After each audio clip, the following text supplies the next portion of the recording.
Assalamualaikum warahmatullahi wabarakatuh. Hari ini welcome back to our channel. Apa-apa pun kita jalan dulu. Okay, hari ini mungkin ada antara viewers kita ataupun kita punya subscribers yang perasan dah lama dah kita tak post video sebenarnya.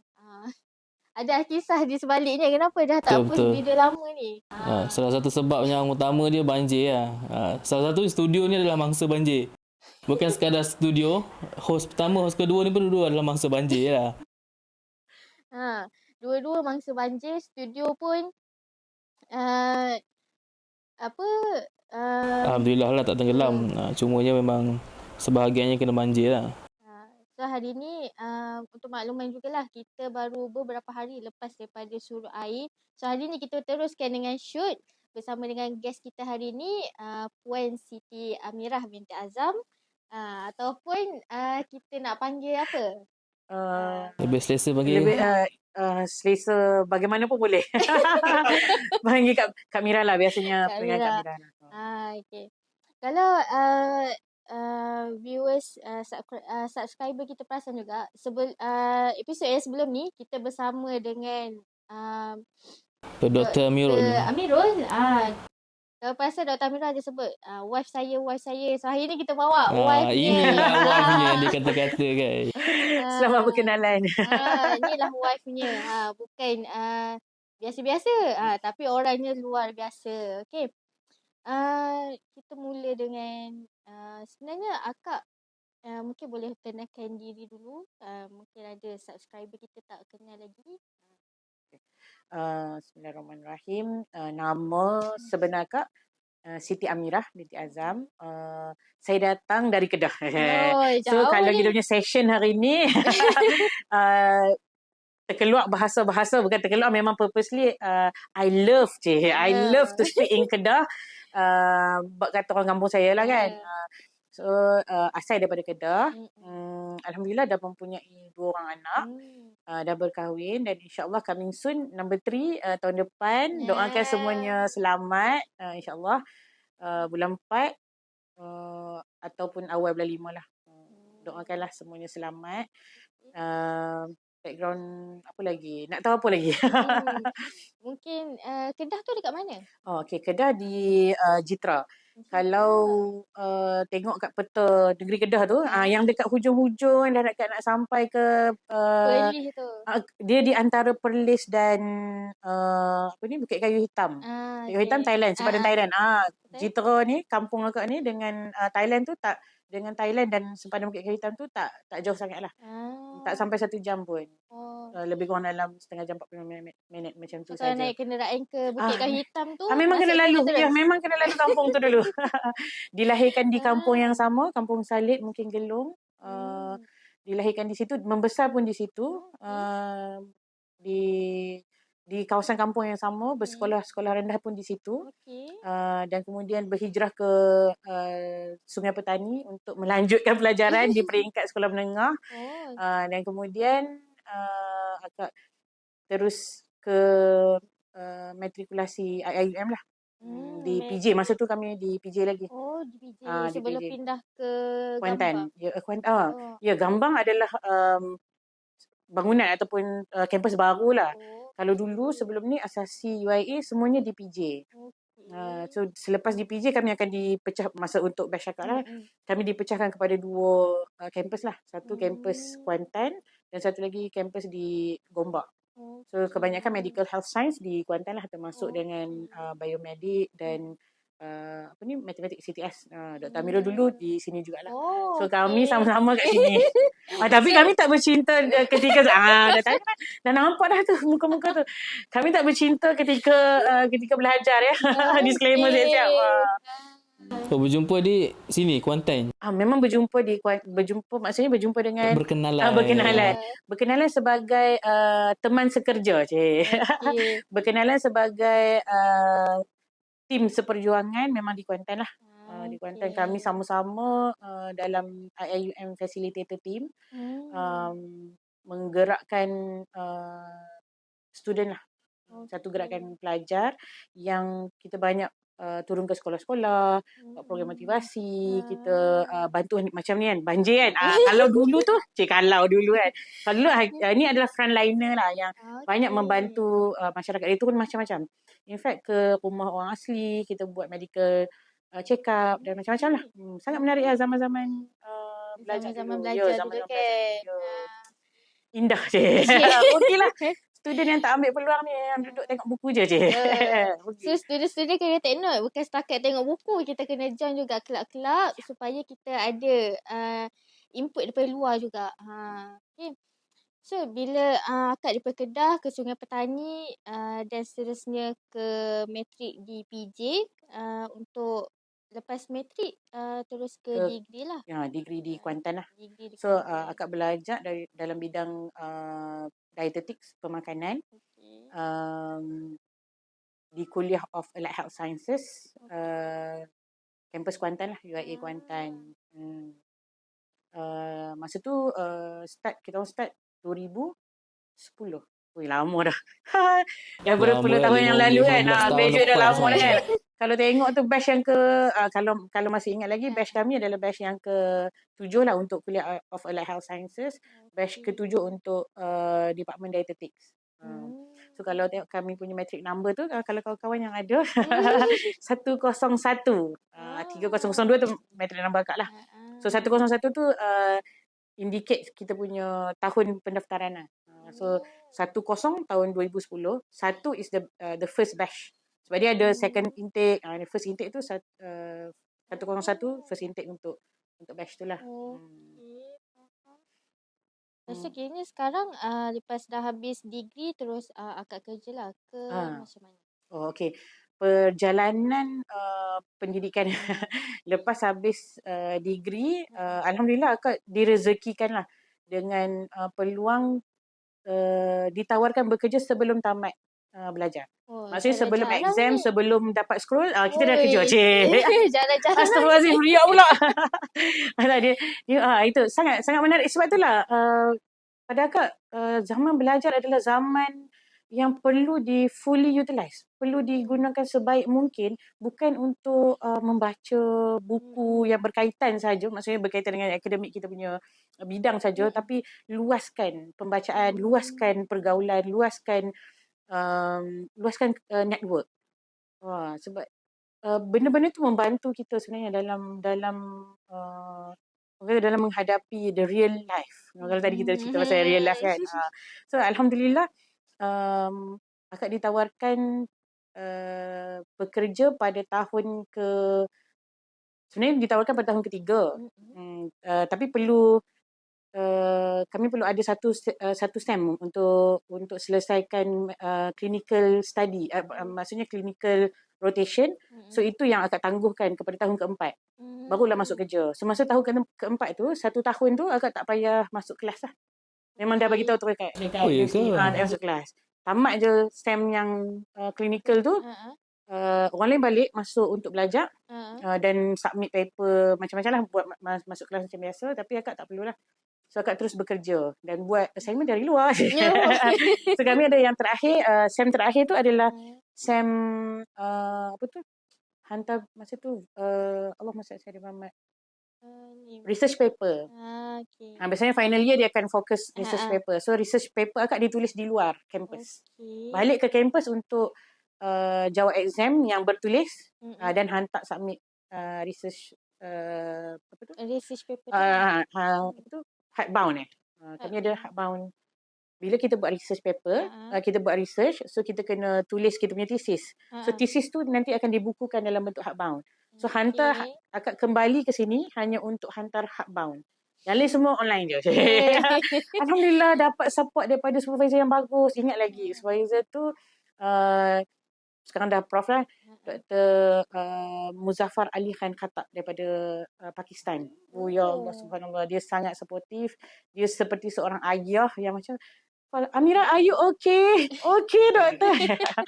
Are you okay? How was your training? Oh, it's good. Macam tu. Lepas tu, what about your writing? Baru dia tanya. Betul. Menggigil lah kan. Ada sikit lagi. Coming soon. On the way, in progress. Macam tu lah kan. Tapi Alhamdulillah sangat supportive. In fact, akak sangat bersyukur kali ni kami pindah di Kuantan. Rupa-rupanya kami berjiran. Di satu taman perumahan yang sama. Ya. Oh, sekarang? Sekarang. Di Alam Perdana. Okey. Ramai yang tanya macam mana dapat cepat kan awal kan dapat kerja kan. Rasanya sekarang ni dah ramai dah kot student yang sebelum tamat pengajian dah ditawarkan kerja. Cuma akak rasa masa tu akak pasang satu strategi lah. Semuanya dengan kuasa Allah kan. Bila kami diberi peluang untuk pilih placement untuk catering placement. So untuk jadi dietitian atau apa ni ahli pemakanan. Dietitian ahli dietetics ni. So kami kena ada buat 2 jenis placement. Kalau orang sekarang panggil training panggil apa? Practical. So dia ada 2. Satu clinical. Maksudnya kena pergi duduk kat hospital ataupun KK yang memang kita jumpa dengan pesakit dengan patient secara direct. Satu lagi trainingnya adalah training catering. Sebab dietitian ni dalam dunia nyata dia bukan sekadar cover ward untuk macam jumpa pesakit ataupun klinik untuk bagi consultation kesihatan, tapi dia juga cover dapur hospital. Kalau nak tahu dapur hospital tu dia bukan operate.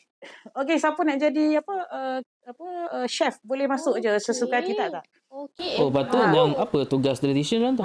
Dia akan memantau segala jenis menu pemakanan. Kalau kita tengok kan, dia ada, kalau kita pasal dietetics ni dia besar pula kan. So dia ada catering dietitian, dia ada clinical dietitian. Dan sekarang ni dah macam-macam lagi lah. Ada research dietitian dan macam-macam lah. Dan bawah tu pun ada banyak lagi pula sport dietitian, PITS, ada cardio, ada renal, macam-macam lah. Macam-macam. Tapi untuk yang catering dietitian ni, masa placement untuk catering, biasanya akak tengok pattern. Sebab kita dah daripada first year lagi dah memang join program. Tak boleh duduk diam. Memang tak boleh. Sejenis yang kaki memang kalau duduk dalam kelas tu, aduh menggigil macam. Macam tu dia macam tepu. Habis kelas je aku nak buat apa. Macam tu kan. Dia tak boleh. Memang mungkin akak sejenis yang macam tu. Dia lebih berbahagia. Dapat buat benda lain selain daripada pergi kelas. Tapi kelas still kelas lah kan. So akak tengok pattern. Biasanya student dia akan pilih kawan-kawan. Dia akan tag team. Hang kau ambil aku kau ambil dengan hang, tag team. Kita pergi satu tempat. So pergi satu tempat, kebiasaannya dia akan pilih hospital besar lah. Hospital besar ataupun hospital daerah yang mana dia boleh terima ramai. So bila masuk ramai, selesa lah kan. Kita ada kawan. So bila masuk ke setting hospital kerajaan, biasanya dia memang akan dapat kerja daripada bawah. Kita memanglah untuk jadi dietitian untuk buat practical dietetics catering ni kan, dia akan start dengan bahagian cuci pinggan, potong-potong sayur. Semua tu kita kena belajar. Sebab dietitian yang masak tak? Tak, kita tak masak. Kita akan design menu untuk hospital tu. Contoh kalau kita sakit jantung. Sakit jantung tak boleh makan apa. Boleh makan apa. Setiap orang tu ada dia punya menu dia. Setiap jenis sakit. Tapi kalau dia adalah special treatment yang dia dapat, selalu kita panggil special diet lah. So dia akan ada indentation daripada dietitian. Kalau pesakit ni disebabkan dia begitu special, so nasi dia lain, menu dia lain, semua lain. So, ada juga orang yang pernah dengar tak orang tu? Pernah dengar orang dia kena darah tinggi, dalam masa yang sama dia kencing manis, dalam masa yang sama dia accident, tak boleh telan. Okey. Nak makan apa? Tak nak makan yang confirm lah kalau kencing manis kena kurang gula kan. Makanan yang so-called bergula lah kan. Dalam masa yang sama kena darah tinggi. So kena kurang sodium. Tapi dia tak boleh makan makanan yang keras. Yang keras macam tu. Saya nak makan apa? Susu? Ya, susu. Tapi susu jenis apa? Sudah. Jenis juga. Ya, ada banyak jenis susu yang sesuai dan yang tak sesuai.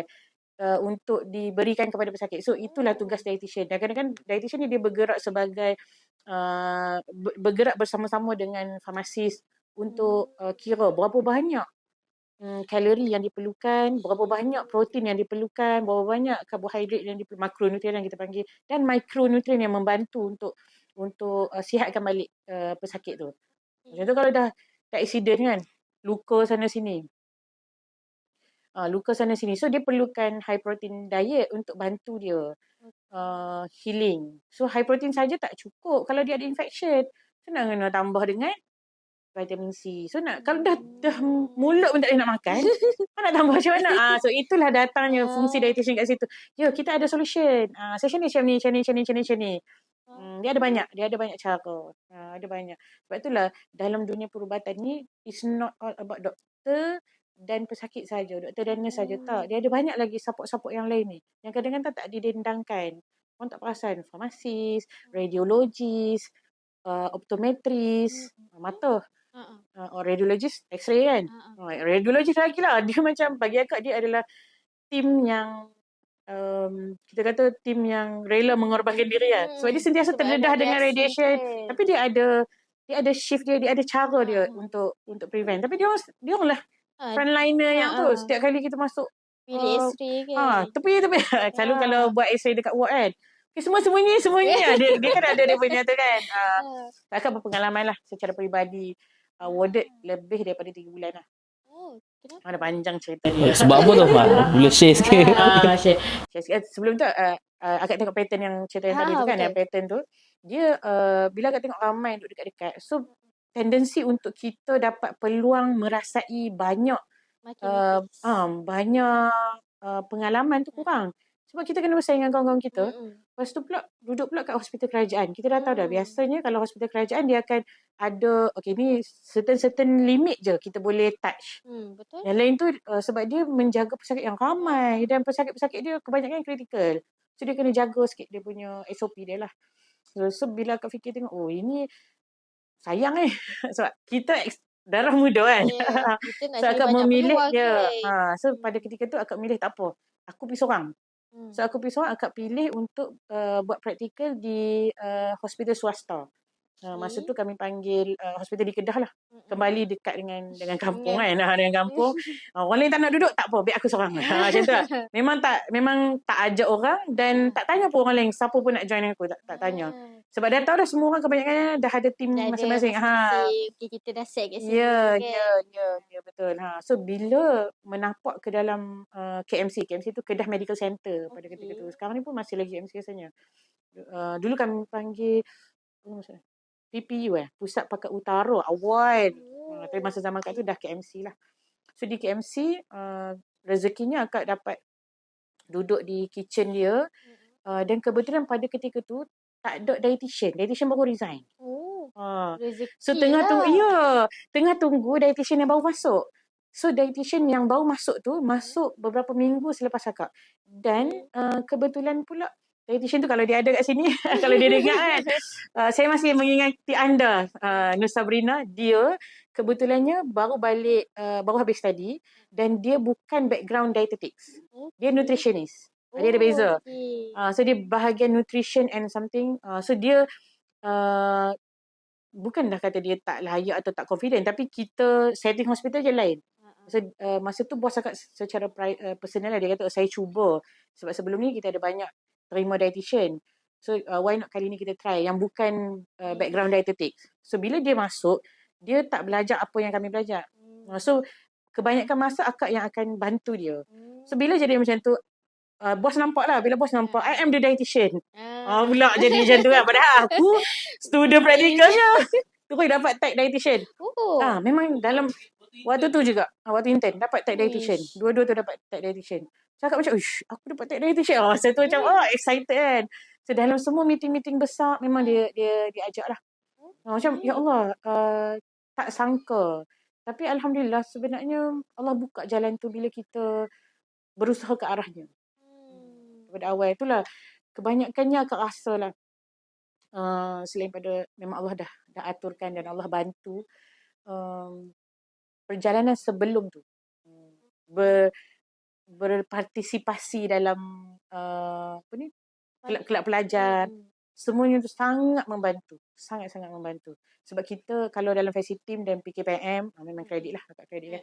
Faci Team, PKPM, ABIM pada ketika tu kami memang diajar untuk berkomunikasi secara profesional dan tak takut untuk berkomunikasi dengan orang yang berada di hierarki yang lebih tinggi dan tak takut untuk menyatakan pendapat dan pandangan kita. Sebab kita memberi pendapat bukan untuk kecam orang ataupun apa kan, kita untuk belajar dan banyak belajar. Dan kami diheret masa tu lah, diheret oleh banyak senior. Jom pergi sini, dengar, ya Allah hebatnya dia ni, datuk ni, pengarah hospital sana, pengarah hospital sini. Dia buat macam ni ni boleh buat, possible buat benda ni. So benda tu yang alhamdulillah tertanam dan membantulah, sangat membantu. Dan in fact masa praktikal tu pun akak dihantar ke cawangan-cawangan lain sebab dia adalah syarikat swasta yang cater the dietetics part dekat hospital tu. So dia hantar ke cawangan-cawangan lain untuk membantu dan belajar dekat cawangan-cawangan lain. So macam memang langkah kanan betul ni. Alhamdulillah, ya. Rasanya itu adalah antara keputusan yang akak tak menyesal buat lah. Tak menyesal. Dia macam kita seorang-seorang kan. Ya. Dia macam terbukti. Tak perlu ikut orang, ikut apa yang Allah dah ikut apa yang Allah dah tentukan kat kita. Istikharah, solat hajat, minta dengan dia akan bagi. InsyaAllah. Kini masa akak belajar tadi akak cakap akak join program kelab-kelab pelajar kan. Akak join berapa kelab masa belajar tu? Biasalah dekat kampus kan kita ada banyak persatuan apa semua. Singat akak ada. Dia yang paling ada beberapa lah. Tapi yang paling aktif tu yang akak paling aktif adalah PKPM dan masa tu PKPM bukanlah berdaftar di kampus. Dia macam NGO luar lah. Team, IUM Facilitator Team, itu yang memang paling aktif. Kelab bola keranjang. Bola keranjang. So memang akak dulu memang basketballers. Sebab tu tengok ada bola kat luar tu macam mengimbau je ke. Ya, akak seorang basketballers daripada sekolah menengah lah. Tapi bukan yang power-power yang belakang-belakang sikit lah. Tim yang second five. Kalau first five pun bukan favorite lah. Gitu. Tapi kita memang main untuk sekolah sampai ke peringkat kebangsaan lah. Sebab akak dulu sekolah asrama penuh. Jadi kami main ada zone, peringkat zone dan peringkat kebangsaan. So lepas peringkat zone kita boleh pergi peringkat kebangsaan lah.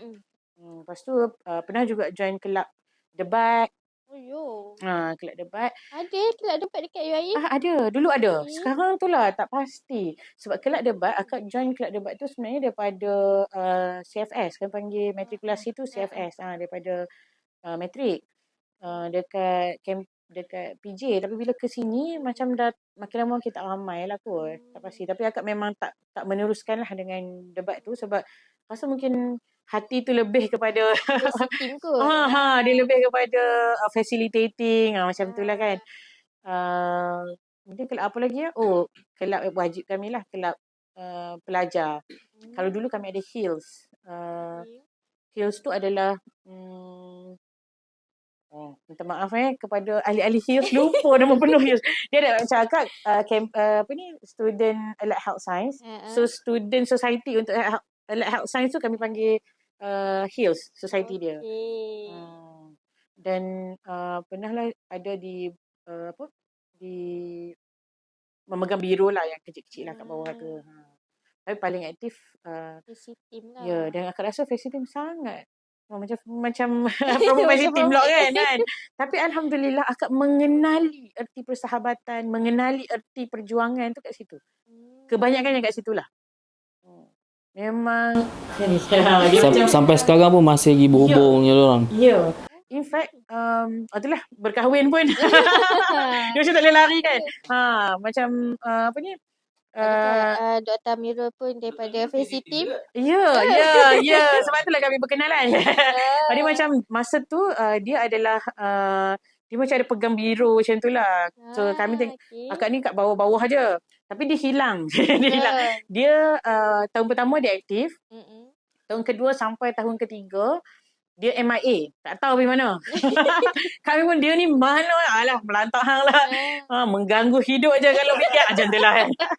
Tiba-tiba je dia cerita minta maaf ya suami kekanda tercinta kat luar tu kan. Kita cerita sikit-sikit kan. Tetapi yang menariknya di hujung tu dia tak cerita kan hari tu kan. Hari ni kita buka. Di hujung-hujung pengajian masa fourth year tu dia kembali kembali kepada team. Dia macam yang akak perasan, akak ingat sangat tu, masa tu kami ada macam camp lah kan. Tiba-tiba subuh-subuh tu dia ada. Oi, hang buat apa kat sini? Macam tu. Hang ada. Sebab dia memang masalah sejagat kot. Kekurangan lelaki dalam persatuan tu memang masalah sejagat. Sampai hari inilah rasanya. So masa tu bila dia ada, kita macam dalam batch ni kan ramai perempuan. So lelaki 2-3 orang macam tu. Tiba-tiba dia ada, oh ya Allah, rasa ada kekuatan lah kan bila ada lelaki. Dan dia kembali. Jarang orang yang dah mufarakah ni. Orang yang dah say bye, dia kembali. Sebab bila tanya heart to heart dengan dia kan, kita ada something kat tempat ni yang buatkan dia kembali lah. Ada sesuatu. Yang pastinya bukan saya lah pada ketika itu. Bukan. Sebab kami masa tu memang bukan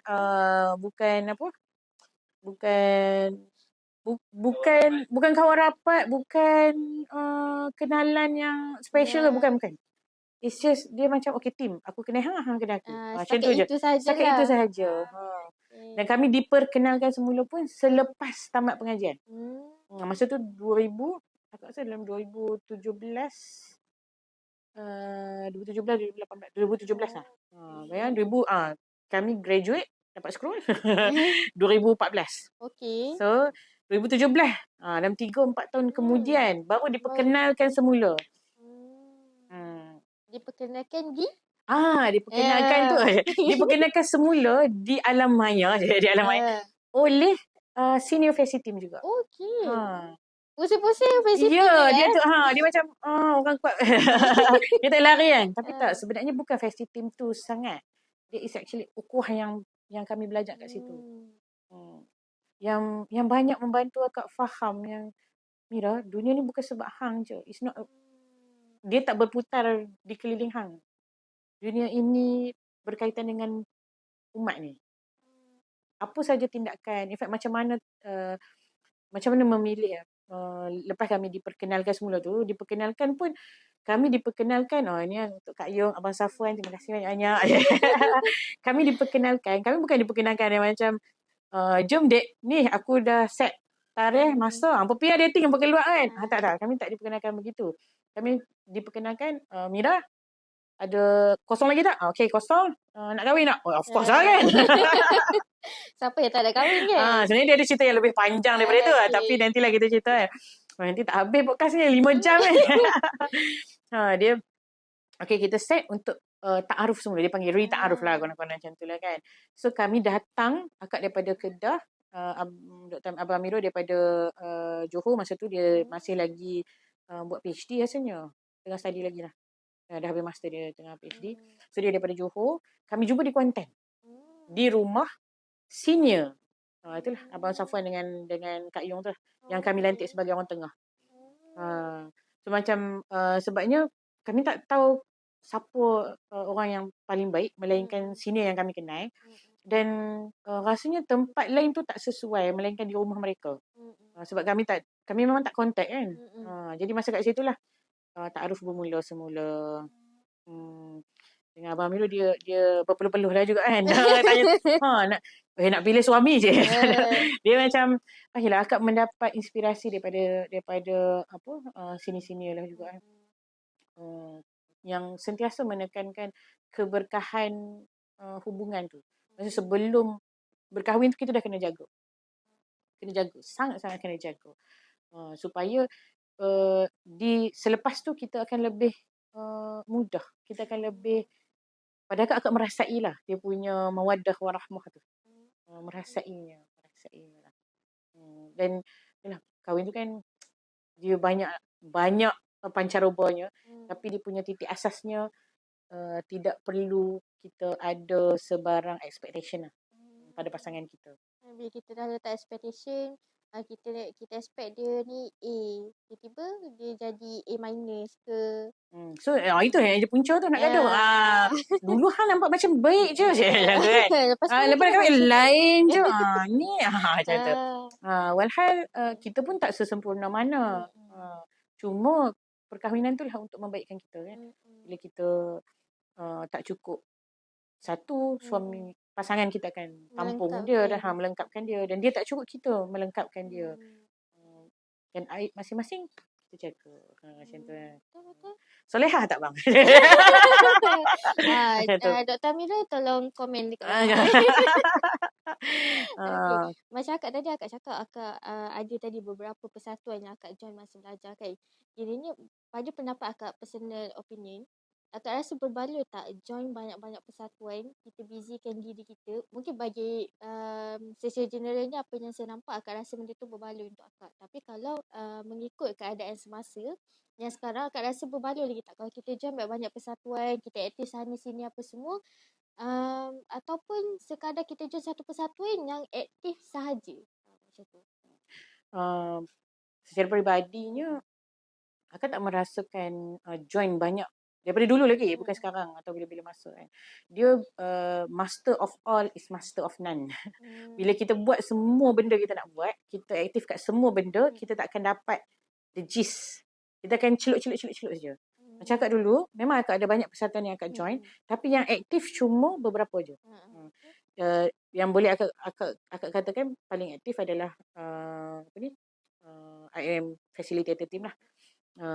Yang lain-lain tu cuma di awal-awal, sebab bila kita baru masuk ke dalam dunia kampus, kita mencari apa yang sesuai dengan diri kita. So tak boleh tidak, kita kena kita tak boleh lari daripada try and error tu. Cuba masuk dulu. Rasanya tak kena lah, so say bye. Macam tu lah. Rasa macam tak sesuai. Okay, tapi akak sarankan lah ada aktiviti fizikalnya. Macam akak dengan persatuan basket Basketball. bola keranjang ni, akak hanya aktif tahun pertama je. Tapi selepas tu macam hujung minggu, kalau kita dah kenal dengan tim tu kan, so kita nak turun main satu court pun tak ada masalah. Kita just main untuk keluarkan peluh, untuk kesihatan kita, macam tu. So dia sebenarnya fokus dan buat betul-betul pada satu benda yang kita nak buat, atau join persatuan yang betul-betul memberi, yang kita rasa macam aku boleh menyumbang dan aku dapat sesuatu daripada tempat ni sebaik mungkin. Itu yang terbaik berbanding dengan nak tibai semua lelai apa pun tak dapat. Macam itulah. Kalau kita boleh tengok trend student zaman sekarang pun kan, sebab kita di era belajar lagi kan, di kampus, kalau kita perasan ada student mungkin di UIA, saya tak pasti macam mana, tapi bila saya perhatikan kawan-kawan saya di UIA, diorang jadual diorang sangat pack daripada awal pagi sampailah ke petang kan, pukul 7. Bagi akak macam mana akak selitkan aktiviti persatuan tu? Jadual kelas dah pack dah daripada pagi sampai ke petang kan. Macam mana akak selit kan aktiviti-aktiviti macam tu masa zaman akak belajar dulu? Macam mana selitkan yang pertama sekali niat lah. Kita datang ke kampus tu untuk apa? Kalau sekadar untuk mencari akademik, maka akademik je lah yang kita akan dapat. So kita akan fully utilize our time untuk belajar je lah. Maksudnya belajar secara akademik. Kalau kita ada niat untuk belajar menjadi manusia, akademik sahaja pada akak tak cukup. Sebab dalam kelas kita tak akan diajar bagaimana menghadapi konflik, bekerja, menghadapi konflik dengan orang yang sukar dan hard people lah. Macam tiba-tiba Mai cakap nada, aku kat rumah cakap slow, tiba-tiba kat dalam persatuan dia ni Mai daripada negeri mana ni cakap perempuan kasar, padahal dia tak marah, kita rasa dia marah. So how kita belajar tentang erti komunikasi yang baik, bagaimana kita belajar bawa diri kita, bagaimana kita belajar dalam keadaan yang sukar, kita nak lontarkan pendapat kita dan kita nak menguruskan. Bila duduk dalam persatuan, biasanya kita akan disuruh untuk menguruskan. Kalau paling tidak pun kan, jadi tukang bancuh ayat kat belakang, menguruskan. Kan? Kalau ada program kena buat ayat kan, nak menguruskan. Berapa ramai orang nak. Hang tak bagi tahu aku lagi berapa nak minum. Berapa orang nak minum. So, it's all about management. So, kalau kita jenis yang kena marah, dia tak bagi tahu pun. Asyik salah-salah korang. So macam mana kita nak survive dalam hidup yang sebenar? Dan benda ni tidak akan kita boleh belajar pun dalam in fact, kadang-kadang dalam kelas kami di UIA ada kelas management. Ya, ada kelas management. So dalam kelas management teori semata-mata, kita akan rasa orang maki kita depan-depan. Oh ya, sebab akak merasainya. Merasainya di dunia pekerjaan. Mungkin orang lain ada lebih dahsyat lagi lah yang kena daripada akak. Tapi akak belajar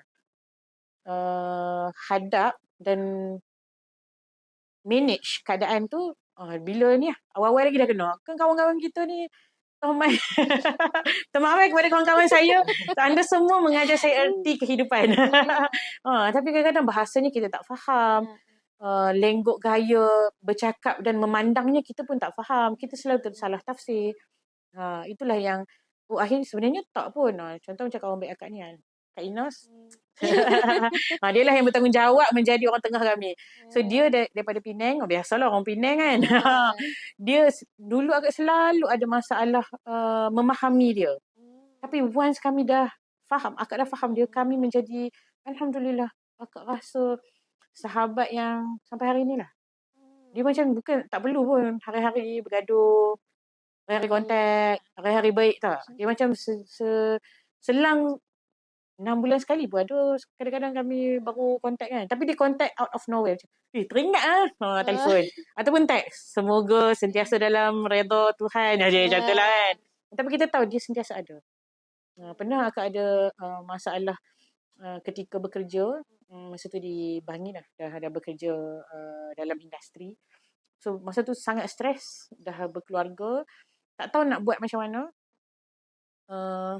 Pada ketika tu akak dah nangis-nangis depan Abang Amirul. Lepas tu Abang Amirul cakap, okay, apa yang dia boleh tolong? Tolong bawa jumpa Kak Ina. Macam tu lah. Itu je solution dia. Ya, kita perlukan orang yang pernah bersama-sama dengan kita dulu. Yang faham kita ni. Aku cakap aku dah tahu. Hang dah tahu dah aku nak apa. Ya, macam tu. Yang aku tahu, hang tahu aku rasa apa ni. Dia macam tu lah. Alhamdulillah, itulah. Aku ada level tu lah. Sampai hari akak kahwin pun. Dia orang yang datang tolong. Merewang sekali. Ya. Sampai pengsan muntah. Macam-macam lah cerita. Ya, macam-macam. Sebab tu sangat hargai mereka. Termasuk Kak Wahid. Kak Wahid tu sini-sini kami lah. Dia ya, mereka ni figure-figure yang memang akak tak boleh, takkan lupakan. In fact, classmate yang dietetics kan, sanggup datang daripada KL, drive. Macam, hampa sampai kat kampung apa yang Ceruk Ulu ni, macam tu lah. Itu nilai yang ada di kampus. Yang kalau kita hanya duduk dengan buku, phone, game, apa lagi yang budak-budak buat sekarang kat kampus, takkan dapat lah. Kita takkan belajarlah nilai kehidupan tu sebenarnya. Kita takkan dapat orang-orang yang macam tu. Kini akak kenal sini-sini ni semua melalui Fancy Team lah. Fancy Team, PKPM, apa tu? Kelas apa? Kami punya kelab Hills Persatuan. Ya, ingat. Kelab Persatuan.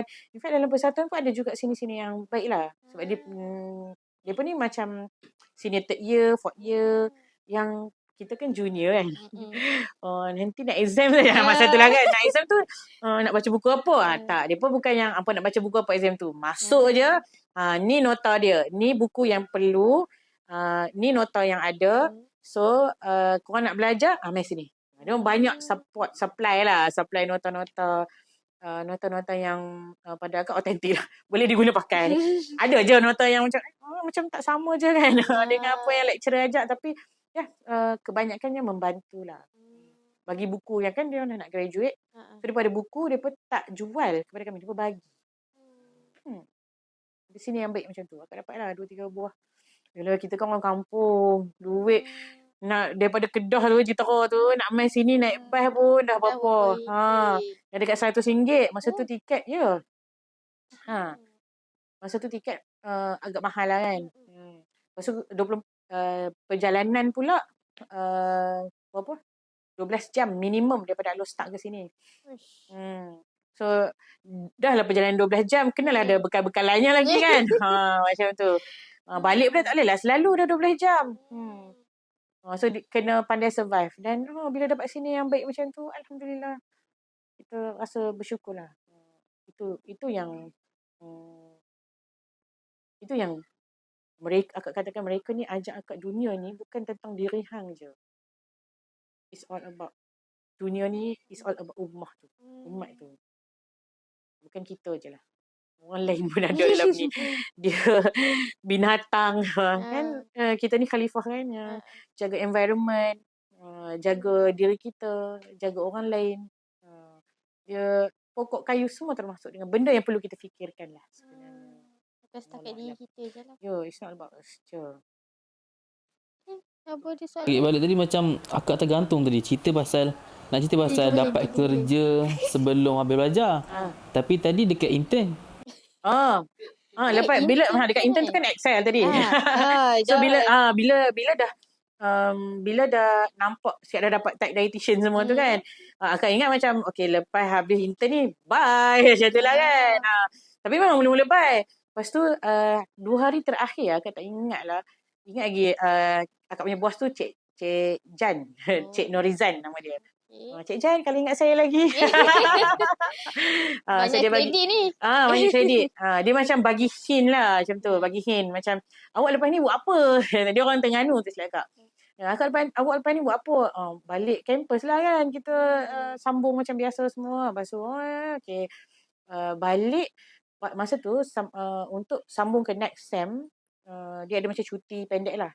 Tak ingat lagi. Masa tu akak dekat Terengganu juga betul. Masa tu ada ni program dengan PKPM punya Persatuan Pelajar ke Pitar masa tu. Tak silap akak tu macam Tamrin lah kot. Lebih kurang macam tu lah. Adalah program kat sana. So masa tengah program lah, tengah makan. Tiba-tiba ada call daripada Cik Jan ni. Hai, aku tak siap report ke apa yang takut kan. Tak siap report. So dia kata, Amirah, awak ni start kerja pukul awak ni start belajar bila Sekian tarik. Awak kerja je lah dengan saya. Dia sejenis sampel. Awak kerja je lah dengan saya. Cik Jan ni tengah melamar saya bekerja ke apa? Macam tu lah kan.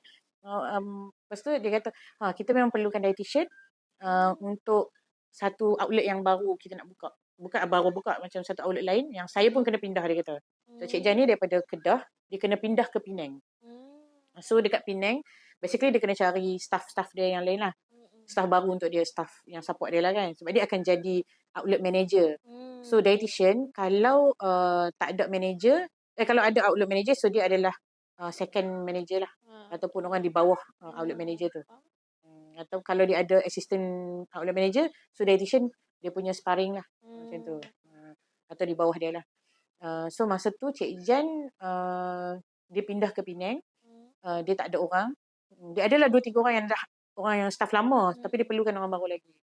So dia tu bagi tahu akak. So dia kata saya perlukan orang. So awak boleh nak tak kerja dengan saya? Wih, lala tu lah. No, Cik Jan, no. Yes, terus.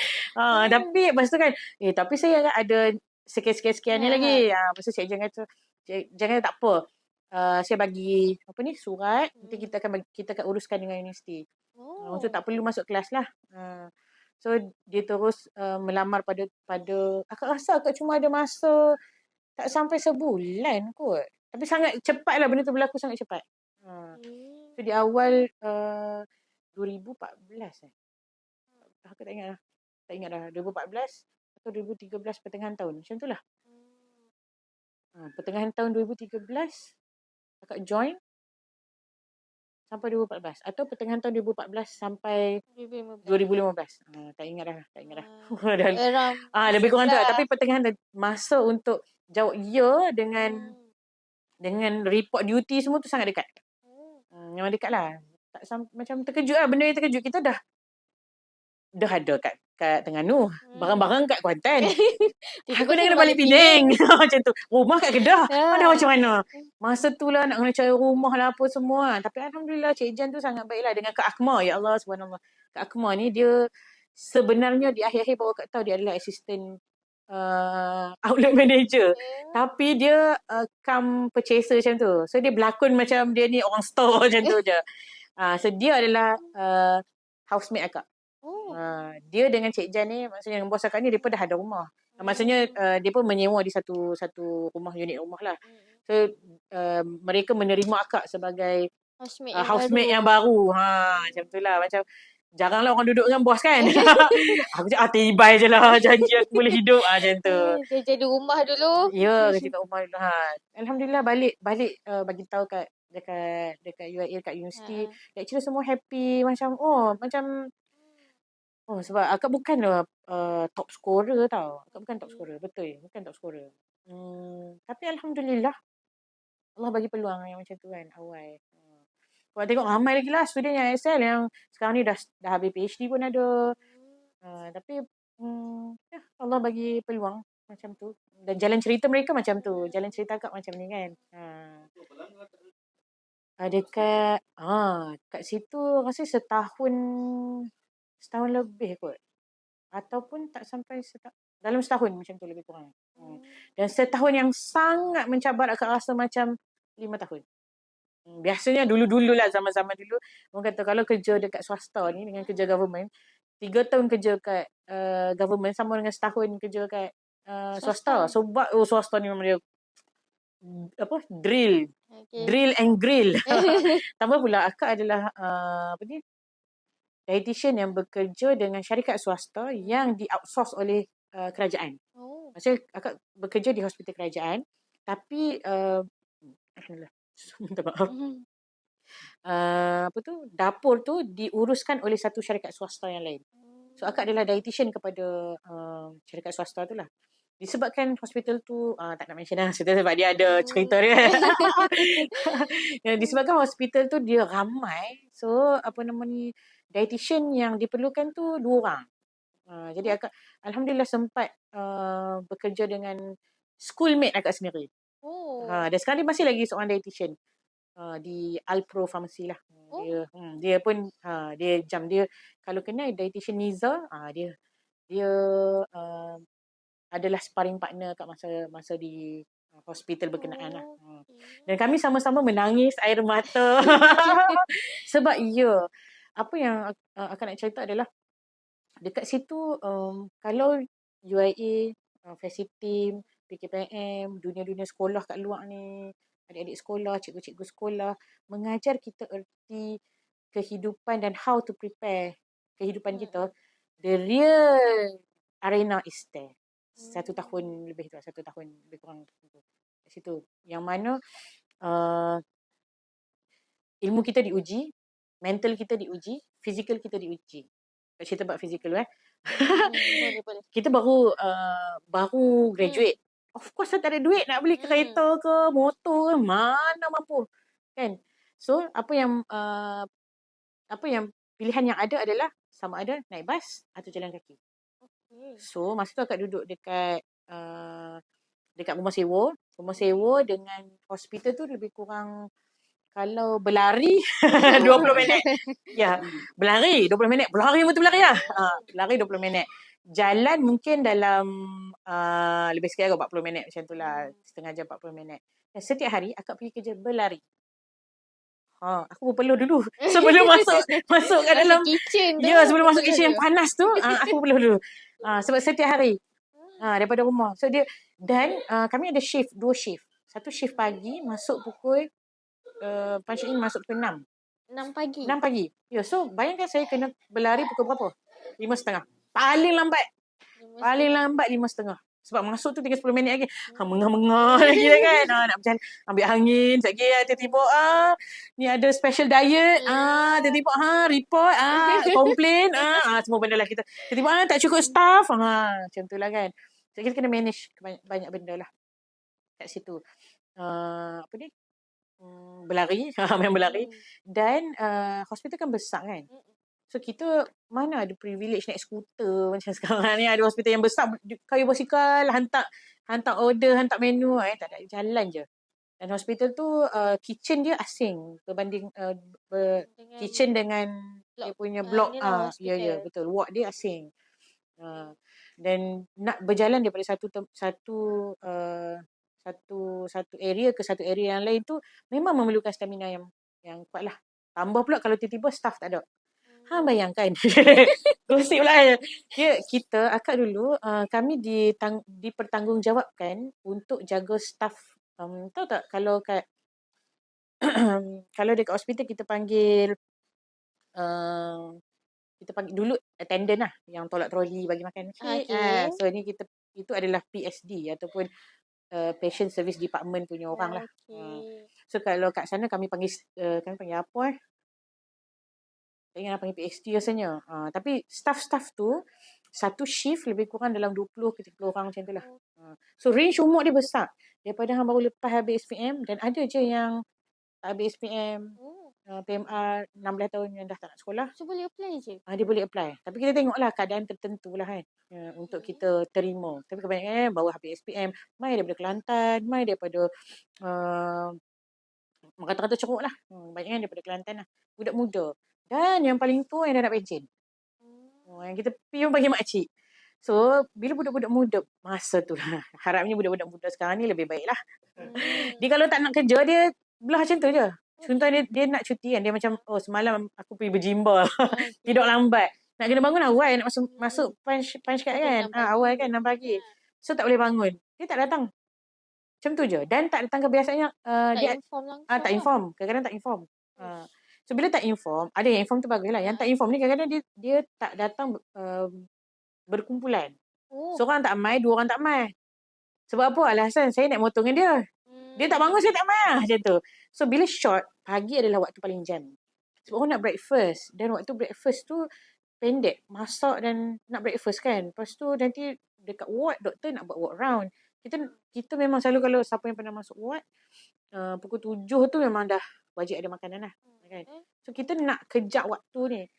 So, nak kejap waktu, dia tak mai. Kita buat apa? Kita lah tolak sekali. Ya.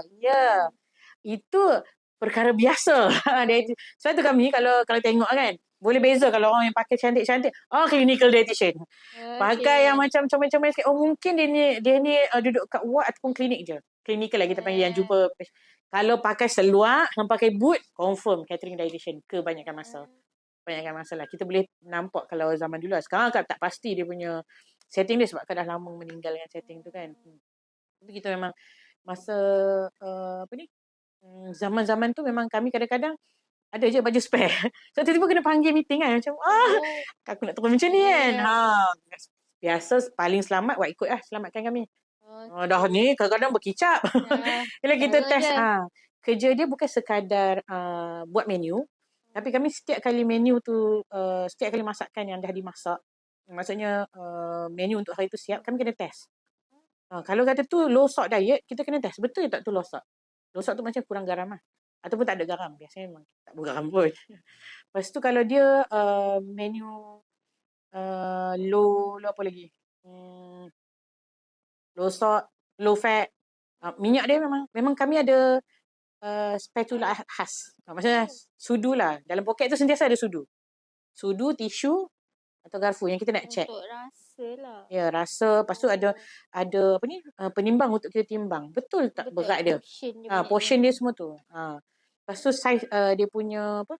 Dia punya combination dia, buah dia, dia punya minuman dia, semuanya kita ambil kira lah. So kita make sure. Dietitian adalah orang yang make sure benda tu apa yang dah buat.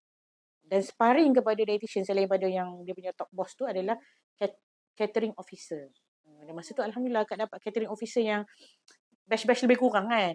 Dah jadi suami isteri pun catering officer tu. Khairul dengan Akibar. Ingat lagi. Dia pun sangat membantu. Sebab apa? Dia ada satu pengalaman ni. Orang kampung kan. Kan dia orang kampung. Bila masa zaman belajar, kita tak belajar semua benda serentak. Kami lebih kepada teori, kita panggil MNT lah. MNT tu macam management untuk therapeutic diet. Lebih kepada therapeutic diet. Therapeutic diet adalah menu. Diet tu makanan sebenarnya maksud dia. Menu yang sesuai untuk orang yang berpenyakit. Biasanya kita masak benda-benda macam tu lah kan. Tapi orang catering officer ni, dia memang betul-betul belajar cara masak, presentation.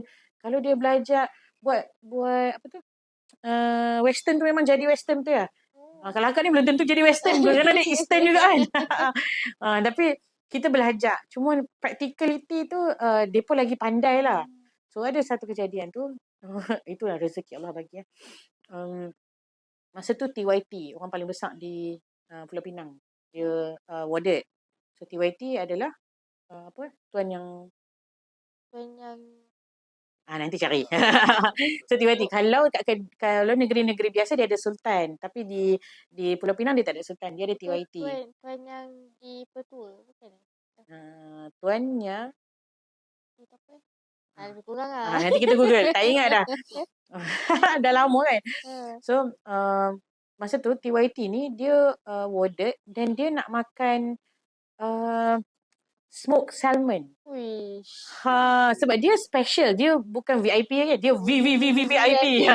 Tuan yang terutama. Yes, tuan yang terutama. Ya, betul. Dah ingat dah. Betul. Terima kasih Hirana tolong check kan. Dia nak makan smoked salmon. Dengan, ingat lagi, ayah dia nak minum carrot susu. Boleh request Dia memang boleh request. Sebab dia VIP. Memang kita purposely pergi jumpa dia. Masa tu, rezeki akak lah. Biasanya catering dietitian takkan ada, jarang lah dia expose ke sana. Tapi yang akan handle dia adalah bos-bos clinical dietitian yang daripada hospital tu. Alhamdulillah kami dapat bos dietitian yang baik lah masa tu, Puan Nuraini. Banyak saya sebut nama semua kan. Banyak. So ini adalah orang-orang yang membantu. Akak rasa membantu menjadikan akak manusia lah. Puan Nuraini ni sangat baik lah. Dia sangat, ya Allah. Dia macam, sebab kami melalui fasa-fasa gelap dan dia menyaksikannya, yang fasa air mata semua dia menyaksikannya, dan dia adalah, kalau Dr. Muzaffar tu macam ayah kan, dia macam ibu lah kepada kami kat sana kan. Sekurang-kurangnya untuk akak lah, kalau bukan untuk orang lain. So dia kata, Amirah, free tak? Jom ikut saya naik ward. Akak macam yes. Sebab kita kan catering dietitian jarang dapat peluang untuk join ward round. Untuk kes-kes tertentu je kita boleh dapat join. Sebab kita memang fokus kita dapur. So kalau kita fokus dapur memang tak sempat dah nak fikir apa yang nak jadi dekat patient kat atas. Sebab tu dia ada team clinical dietitian yang lain. So bila di-invite, aku macam happy gila lah. So bila invite aku ingat masuk ward biasa. Kita pergi ni ward lain tau. Okay, lain apa yang lainnya. Sekali, tada! Rupanya tengok ada bodyguard semua tunggu kat depan pintu. Sudah. Buat siapa pula ni? Kenapa aku terima request tu? At the first place. Tapi dia macam, Amirah ikut saya. Dia orang Perak tak silap dia. Amirah ikut saya. Puan Nuraini Zainuddin. Ikut saya.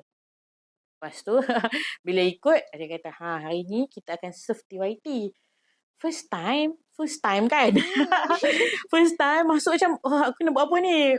Memanglah kita dah biasa sebelum ni. Tapi ini adalah first time yang ada bodyguard ramai-ramai kan. Untuk orang-orang yang atasan kan. Ya, orang yang atasan kan. Lepas tu bodyguard tu bila kita masuk, dia tengok kita macam, itu memang kerja dia. Untuk dia scan orang. Siapa nak kacau, tiba-tiba bawa apa ke benda tak bagus kan.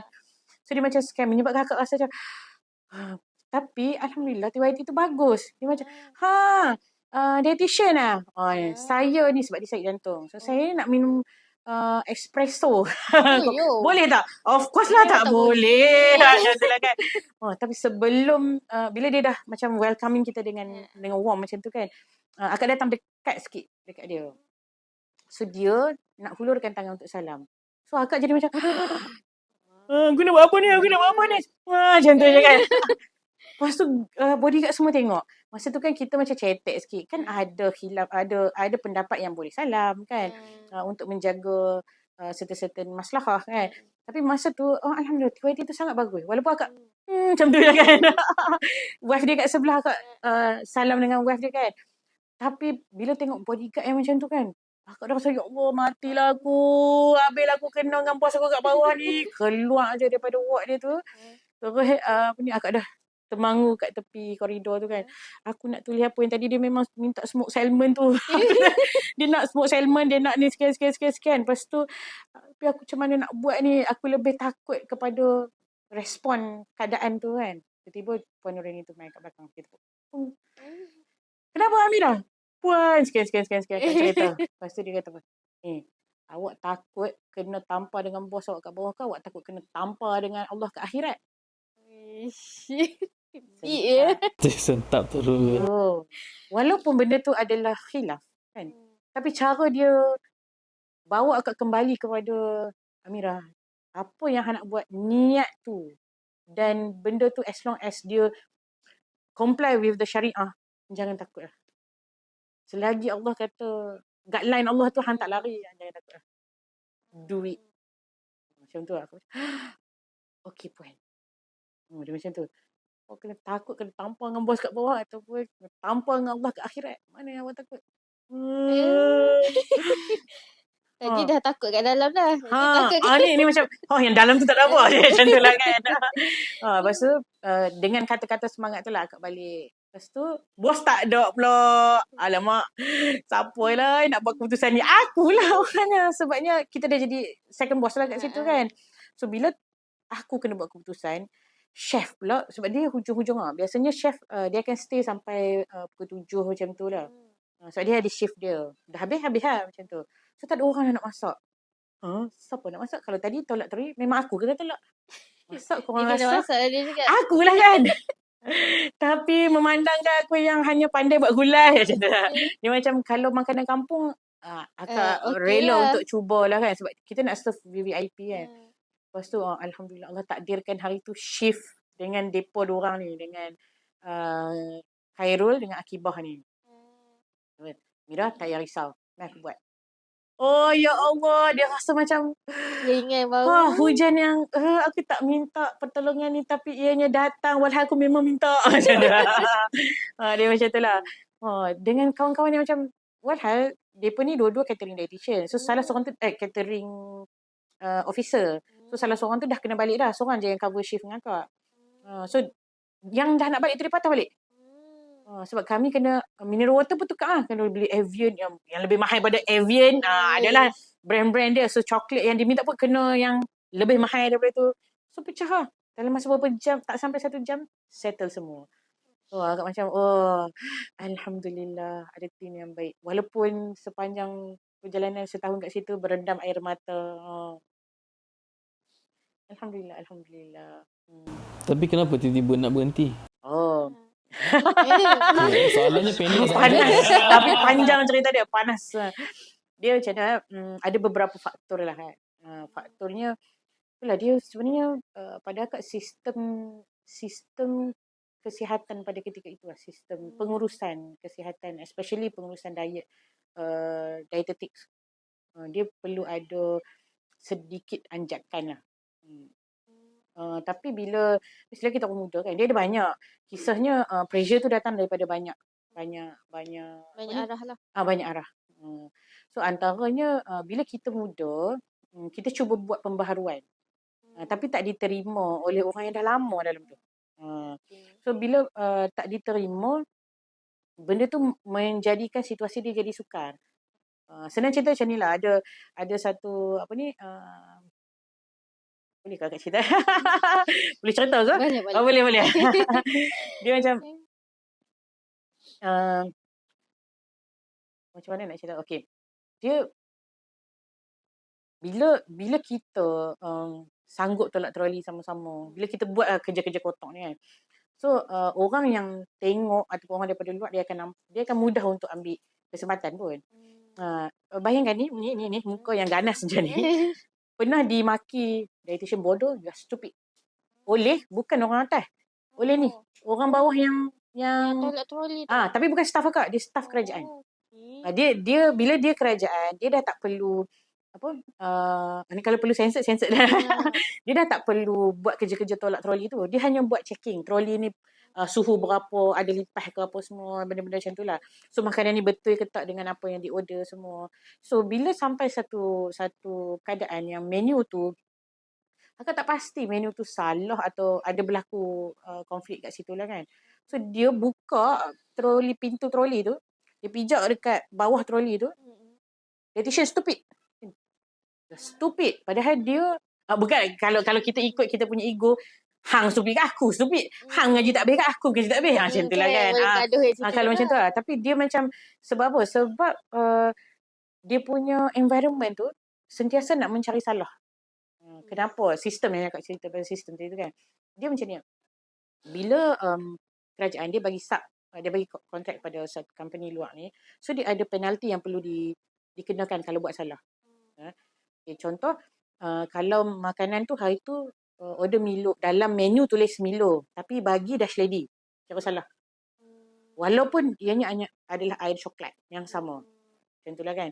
So kalau dalam kontrak, kita kata harga dia, harga menu dia RM1.20. Tapi buat tak jadi RM1.20, kena penalti. Penalti tu adalah dengan duit. Maksudnya sepatutnya kerajaan bayar kepada company tu untuk macam dia punya apa? Dia panggil bayar kontrak lah kan. So contohlah bulan tu dia kena bayar RM500,000. Tapi dia tolak lah ni yang kesalahan negatif. Bila buat So dia untung lah. so kerajaan tak payah bayar lah. Macam tu. Sebenarnya tak payah banyak company yang merana kan. Company bila merana, dia nak sustain dia punya business. So apa yang dia kena buat? Dia kena pecat pekerja lah untuk kurangkan. Nope. Dia kena paksa pekerja untuk buatlah macam mana pun supaya bisnes ni boleh run. Dan masa tu bos akak dia keluarkan simpanan dia sendiri untuk run the business. Kenapa? Bila akak tanya, bos, awak baik hati sangat. Masa tu dah tukar bukan Cik Jana, lain lah. Bos, awak baik hati sangat bos ni kan. Keluarkan simpanan daripada pakai kereta jadi motor. Macam tu lebih kurang kan. Cuba keluarkan simpanan sendiri. Mira, hantau tak ke atas tu. Dah macam mak-mak, pok-pok aku dah kat atas tu. Kalau tak dapat makan, hang rasa apa? Masa tu aku rasa. Lain macam lah dia ni. Dia memikirkan dia memikirkan passion tu berbanding dengan dia. Tapi sampai bila dia boleh bertahan? Dan ada benda-benda yang perlu yang sepatutnya lurus, dia jadi bengkok. Benda tu yang dia against dengan akak punya, paling besar tu lah. Yang dia against dengan akak punya pendirian lah. Kita faham susah macam mana pun benda yang tak patut buat kita tak boleh buat lah. Tapi bila keadaan dia macam hang kena buat macam ni lah. No. Ni dah melebihi boundaries lah. Bagi akak dah melebihi boundaries. Tapi tak maksudnya dia sebenarnya taklah salah total. Tapi sebab dah kontrak macam tu. Akak ni kan baik sikit kan. Kontrak cakap macam tu lah kan. Sebab kita UIA je. Kita belajar amanah tu. Kita belajar benda tu semua. Sekali dua mungkin kita panggil tu adalah mungkin sekali dua macam okeylah budi bicara. Tapi kalau dah berkali-kali itu bukan lagi budi bicara. Dan benda tu dia bukan salah company je. Dia ni kerajaan pun tak salah. Orang yang menguruskan di pihak kerajaan ni. Bayangkan logik Milo itu adalah brand. So ayak dalam Milo tu adalah Malta coklat. Malta coklat. Ada berapa banyak jenis coklat Malta kat dalam Malaysia saja yang kita boleh provide untuk bagi kat patient sebagai alternatif kepada Milo. Sebab Milo mahal. Walau dalam dia gula sama, dia punya susu dia sama, dia punya karbohidrat, protein, apa saja dia punya basically micronutrient yang diperlukan tu adalah sama. Brand je lain. Disebabkan brand dia jadi mahal. Tapi dalam perbincangan kita dah tulis dah coklat Malta untuk secara general lah kan, coklat Malta. So kita bolehlah bagi brand apa pun yang kita nak kan, as long as ianya coklat Malta. Tak nak spesifik tulis Milo. So, kalau tak boleh letak Milo, kena denda lah. Satu pernah jadi case. Ini akak handle sendiri kan. Dia tak puas hati. Akak tak tahu, mungkin muka akak ni jenis yang macam salah-salah lah kan. Betul-betul ya macam tu lah muka kan. Macam tu lah. Macam kalau salah tu aku kokok tu orang nampak sangat kan. Muka ada subtitle. Ya. Itu zaman sekarang punya ayat kan. Muka bersubtitle. Betul lah tu. Dalam kontrak dia cakap apa? Bila high protein diet dia kena plus minus. Plus minus ataupun plus minus high protein diet. Ada satu portion protein. Maksudnya dalam satu diet dia kena ada karbohidrat. Contoh nasi. Lepas tu dia sayur dia, fiber dia. Lepas tu ada protein. So protein tu dia plus minus. Maksudnya berat dia lah. Contoh kalau berat dia adalah 60 gram. Mana ada dalam dunia ni orang potong. Kecuali kat Jepun lah kot. Orang potong ngam-ngam 60 gram. So dia dalam kontrak dah ditulis lah. Plus minus 60 gram plus minus 3 atau 4 gram macam tu lah. So bila timbang, benda tu 61. So kalau 61, especially boleh lah. dia kata tak cukup pun 4. Astaga. I cannot brain. So muka aku bersubtitle. Dia check lagi yang lain. Dia check yang lain. Tiba-tiba Allah kena pula yang tu 59. Ni tak cukup. Sudah. Macam plus yes, minus cannot. Macam tu lah.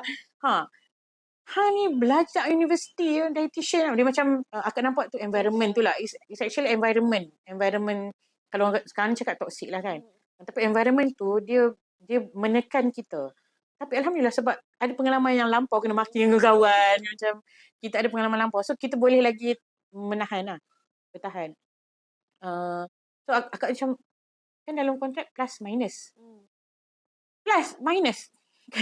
So dia tak habis-habis 4. 60 hingga 64. 60 hingga 64. Kalau 56 tak boleh. Macam tu lah. Bagi dia tak boleh. Dia nak 60 dan ke 64. Macam tu. Itu pada akak benda tu macam tak tahu mungkin dia pun ada KPI untuk untuk Yalah kan. menaikkan penalti ke apa, tak pastilah kan. Tapi na'udzubillah, tak mau, wallahualam, kita tak mau tuduh. Tapi itu adalah perkara-perkara pelik lah. Dan kebetulan pula masa tu kami, bos akak ni macam agak baik jugalah. Bila ada pekerja ni, kami memang hati dia mulia lah. Pekerja yang minta kerja, ada yang daripada golongan transgender. Memang dia tukar semua. Tapi bila kita bekerja dalam setting hospital, especially dekat kitchen, kami ada sesi mandi dan tukar baju. Maksudnya lepas hang dah buat kerja kat dapur, hang nak kena naik ward, hang kena mandi, kena tukar baju. Paling kurang tukar baju lah untuk kebersihan kan. So bila nak tukar baju kena guna toilet. So dia nak duduk toilet mana, lelaki ke perempuan? Dia trans daripada lelaki kepada perempuan. Kebetulan nama dia pun menarik. Lebih kurang nama akak je. So masa interview akak ada. Dia memang nampak perempuan.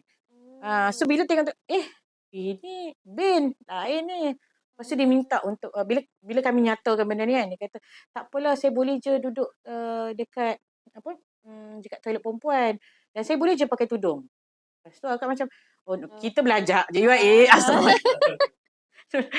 Kita sebab kita rasa bertanggungjawab kan, macam it's not about hang pakai tudung ke pakai apa-apa pun, bukan. Dianya adalah melibatkan dia melibatkan melibatkan orang lain juga. Dia bukan hang seorang je. It's not about you only. Hang guna toilet tu, ada 10 lagi perempuan guna toilet tu. Lepas tu bila kita cakap nak tak nak awak kena guna toilet yang satu lagi lah kan, kalau awak nak kerja dengan kami, nanti saya kena rogol. Possible. Benda tu possible. Lepas tu kita sebagai bos ataupun sebagai orang yang nak terima pekerja, so kita nak fikir macam mana. Tapi kalau kita tak ambil dia, kita fikir pula dia, ini bos akak yang ajak ni. Akak macam, bos kita nak ambil ke? Dia kata, hang fikir tu. Dia ni bos orang Penang. Dia ni main nak kerja dengan kita ni cukup bagus ke dah. Hang cuba bayangkan kalau dia tak kerja dengan kita, dia buat apa? Akak macam, dia macam, yo. Okay, kalau macam tu, dengan sedikit tanggungjawab dan sedikit kuasa yang Allah hadiahkan ni kan, kita boleh adjust benda ni. So first memang kami bagi tahu siap-siap lah, kat sini nak tak nak hang kena pakai topi, tak boleh pakai tudung sebab hang bukan perempuan. Lepas tu yang kedua, toilet memang tak boleh share dengan perempuan. So time perempuan guna, hang kena lambat sikit. So shift hang lain sikit sebab dia main dengan boyfriend dia. Dia main dengan boyfriend. kerja juga. Boyfriend dia pekerja kat situ. So boyfriend dia dulu kerja, and then baru dia main. So kami rasa macam, okay, why not kita bagi peluang kedua untuk orang-orang yang macam ni kan. Penang macam-macam orang ada. Kan bila Penang macam-macam ada. Why not kita ada je yang budak muda siang, kalau hari tu shift dia adalah shift malam, siang dia kerja dekat tempat-tempat yang tidak sepatutnya lah. Dia kerja dekat lorong-lorong, dia kerja dekat rumah-rumah, macam tu. Kalau dia kerja malam, kerja siang, malam lah. Tempat dia dekat situ. So dia kadang-kadang pergi kerja dah ngantuk semua dengan kuku yang panjang. So kami memang tak boleh tolerate benda tu kan. Memang kat panggil dia memang kena manage dengan baik lah. Main sini, duduk kat sini, ni ketik kuku, potong. Dia macam cikgu sekolah. Dia macam cikgu disiplin. So benda ni dia apa yang nak kaitkan adalah bila tim yang tadi tu kan, yang asyik cari salah tu kan. Akak perasan lah, mungkin ianya ada satu kebetulan. Bila setiap kali tim tu, yang si transgender ni duduk bawah akak kan, mesti ada je benda salah yang dia nak cari. Sampai kan kami punya pemilihan orang memanglah itu melambangkan kita punya company. Tapi dia jadikan ianya isu yang terlalu besar sampai bila maki akak kan. Jaga kait. Hang tu dah lah staff hang tak tahu apa ni, ulak ke tak tahu ulak ke belut. Macam tu. Tak boleh nak beza. Dia macam tu lah. Tak tahu mana satu ulak, tak tahu mana satu belut. Macam tu lah lebih kurang dia punya ni. Tapi Puan Nuraini tidak termasuk dalam tim tu lah. Alhamdulillah. Puan Nuraini ni banyak bagi support lah. Sampai pernah je tersalah buah. Salah kan menu hari tu adalah menu mungkin contohnya menu hari tu adalah buah apple. Tiba-tiba untuk pesakit dialisis biasanya kita tak sarankan menu yang berair. So kebetulan sebab dia kan kena dialisis kan, dia kena jaga dia punya fluid dia kena jaga dia punya. So untuk ward dialisis biasanya kita tak bagi tembikai atas sebab tu. Tapi hari tu memang tak ada buah lain dah. Ada tembikai je. Ya, sebabnya krisis lah. Dia kena pusing. Sebab tu dietitian, tim-tim yang ada, purchaser semua kena bijak nak pusing menu yang ada kan. Sebab hari tu kebetulan memang buah lain tak ada. Ada buah tembikai je. Takkanlah nak serve makan tak ada buah. So, kita proceed. Bila proceed dengan buah tembikai, dia pun tengok menu ni, dia kata, tembikai. Orang dialisis tak boleh makan. Walhal di sebalik sainsnya, yang kita tak bagi tu, isunya adalah ayak tu. Tapi kalau hang makan sekali seumur hidup hang, ataupun seminggu tu makan sekali je, takkan jadi, maksudnya dia tidak akan memberi mudarat yang besar lah. So masa tu, satu kitchen tu dah bising dah, salah menu apa semua ni, nak kena penalti teruk lah sebab ramai kan yang kena, banyak orang yang terlibat. Bayangkan kalau satu kepala kena penalti RM5. Ataupun the whole menu tu kena penalti 100%. Ataupun 30%. Ikut dia nak dia adalah dia punya tu kan, dia punya guideline dia kan. So kena penalti. Kami dengan nak kena jaga juga company, takkan nak rugi je kan. So bila jadi macam tu, kebetulan masa tu tengah hari. So akak dengan dietitian yang seorang lagi ni macam kami termenung dekat depan apa tu? Cooler tempat orang isi buah kan. Kita nak cari buah apa lagi kita nak bagi ni. Macam dah silap ni memang sebab sebelum tu dia pun dah cari silap-silap yang lain. Memang ada pun silap-silap yang lain tu. Dia memang sengaja mencari salah lah kini untuk kenakan penalti.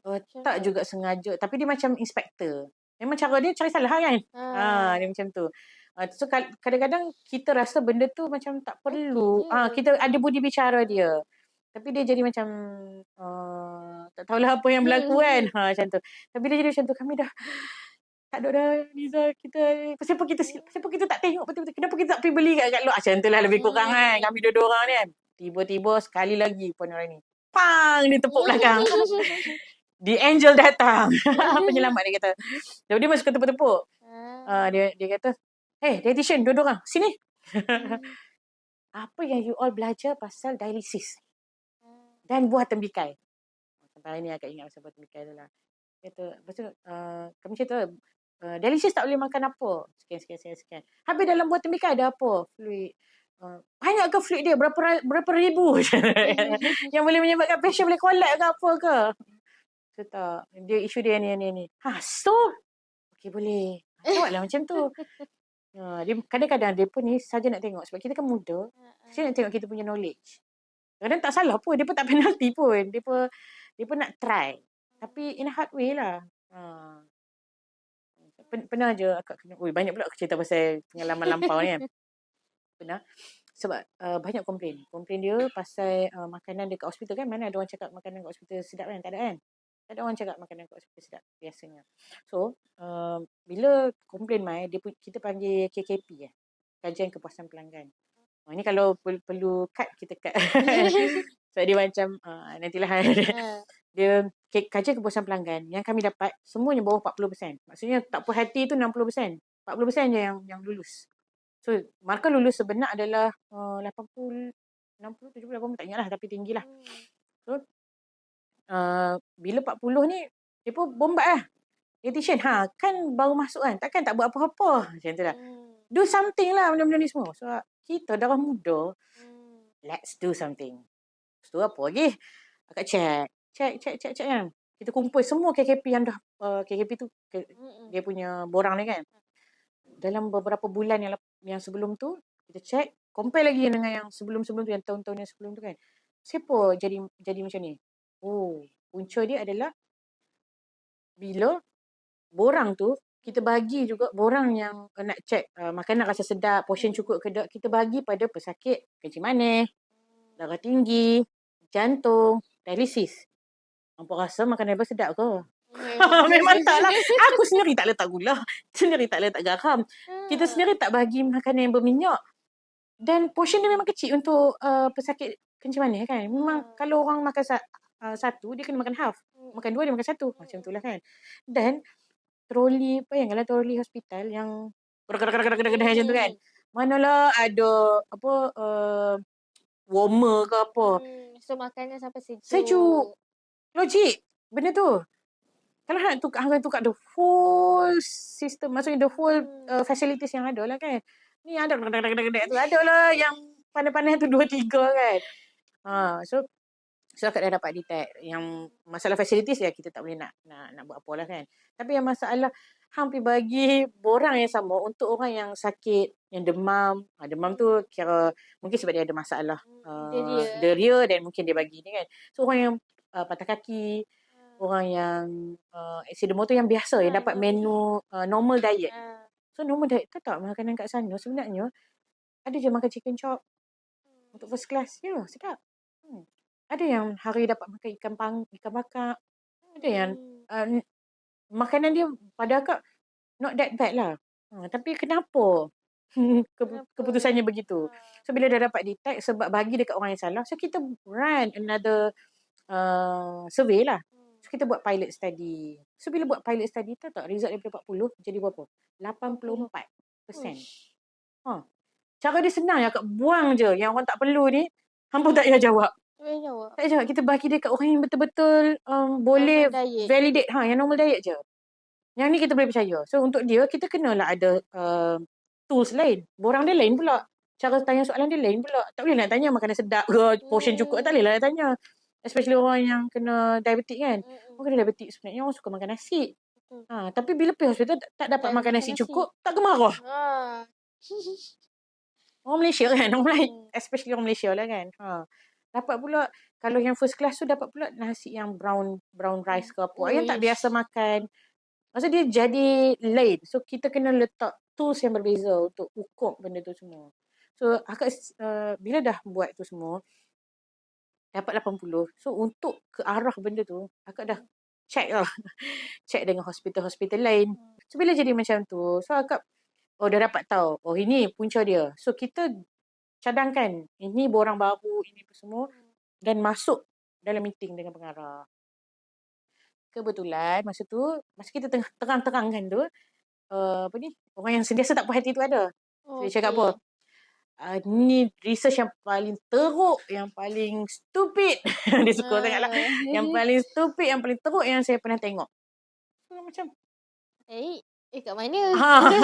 Okay, buktikan stupidnya kat mana. So dia kata, ni hang kata hang dah exclude orang-orang yang sepatutnya. Pasti pun hang tak exclude sekali dengan PSY. PSY tu orang yang ada sakit mental. Sebenarnya tak ada exclude. Dia, cerita dia, beberapa jam sebelum akak naik present dengan pengarah tu, dia pun ada schedule meeting. Dia dah panggil akak dulu. Aku dengar hang ada sikit-sikit hang nak present. Cuba hang cerita kat aku dulu. Hang nak cerita apa? So akak cerita pasal masa tengah present kat dia, akak terperasan. PSY ni, aku termasukkan sekali. PSY mana valid? Dia kan ada masalah mental kan. So dia suka hati dia nak tanda apa pun. Dan kemungkinan dia tak tanda pun. Orang lain tu tandakan untuk dia. So tak sesuai. So bila balik ke office, akak betulkan dulu. So bila akak dah betul-betulkan, keluar result dia yang lain. So tu yang jadi sampai 84 semua tu. So bila dah, this is the real yang akak rasa ni boleh present. Akak dah call lecturer kat sini. Siap call. Betul tak saya buat ni? Sebabnya kita nak buat pilot study, berapa sample size yang diperlukan. Semua. Kita bukan buat main-main lah. Kita memang betul-betul buat pilot study. Dan bila present tu, seolah-olah Kak Asal pun tak faham kot pilot study tu apa. Seolah-olah macam tu lah. So dia kata, lepas tu akak cakap, cuba tengok data ni. Tak ada pun PSY. Dia kata apa? Hang tipu. Hang present ada, siapa tak ada. Macam, okey, yang tadi tu kan salah. Kenapa kita nak present benda yang salah lagi? Kena yang benda yang betul. Present je lah yang betul. Tadi tu bukannya. Present. Tadi tu macam. Tadi okey, penerangan je. tadi aku terangkan kat hang. Macam tu. Disebabkan dia adalah senior kat situ. Inilah untuk adik-adik. This is real life challenges. Kita akan jumpa orang yang sukar macam ni. Sangat-sangat sukar. Yang macam, ya Allah, hang ni nak pencen je. Tolonglah. Sebab apa? Dia lagi sakit hati bila masa pengakhiran meeting kami tu. Pengarah ke timbalan pengarah? Aku rasa pengarah masa dia kata, saya suka study ni. Tolong hantar ke nanti awak, saya ni lah kan, dietitian, Amirah, collab dengan orang tu. Agak sebutlah dia sebagai A kan. Collab dengan A, kita buat proper, kita hantar ke Putrajaya, kita propose untuk ada KKP yang baru, kita buat sistem yang baru. Tentulah lebih kurang. Kita buat survey yang baru, benda ni bagus. Hantar, aku keluar dari bilik meeting dia terus. Aku tak mau tengok muka hang. that person lah kan. Aku tak mau tengok muka hang kat office aku. Even hang hantar makanan pun aku tak mau tengok. Sebab kami kena hantar makanan sampel kat mereka. Untuk mereka validate juga. Jadi mereka kena isi. Mereka isi pun KKP okey je. Macam kami ambil sekali lah kan. So dia, itulah hard people. Orang-orang yang sentiasa ada. Tapi ada je orang yang baik macam Puan Nuraini. Macam tu. Dan akhirnya itulah pada kan, sayang. Sangat sayang. Akhirnya Malaysia tak dapat merasai pembaharuan tu. Tak tahu mungkin adik-adik yang baru-baru ni dah buat ataupun orang yang sekarang dah perbaharui benda tu kan. So benda tu jadi besar. Keluar aja bos akak yang daripada KL pun turun masa tu. Turun. So meeting tu meeting besar. So dia kata, you did a good job. Let's do it. Betul-betul. Muazzah kena macam tu. Dia pun tak boleh buat apa sebab kita kena deal dengan orang tu. Tapi orang tu yang tak bagi kerjasama, dia menyukarkan lah. Walhal pesakit di Malaysia memerlukan sesuatu pembaharuan. Macam tu. Dia pun nasihat untuk kita jugalah yang dah tua tu, yang dah semakin mungkin akan berada di tempat yang sama. Supaya kita ambil pengajaran lah. Yang adik-adik yang bawah ni, dia datang bukan sekadar dengan semangat. Dia datang juga dengan keinginan untuk dia bantu masyarakat juga sebenarnya. Dia bukan membutuh-tuli, kita lah yang kena guide dia. Supaya benda lebih baik untuk semua orang.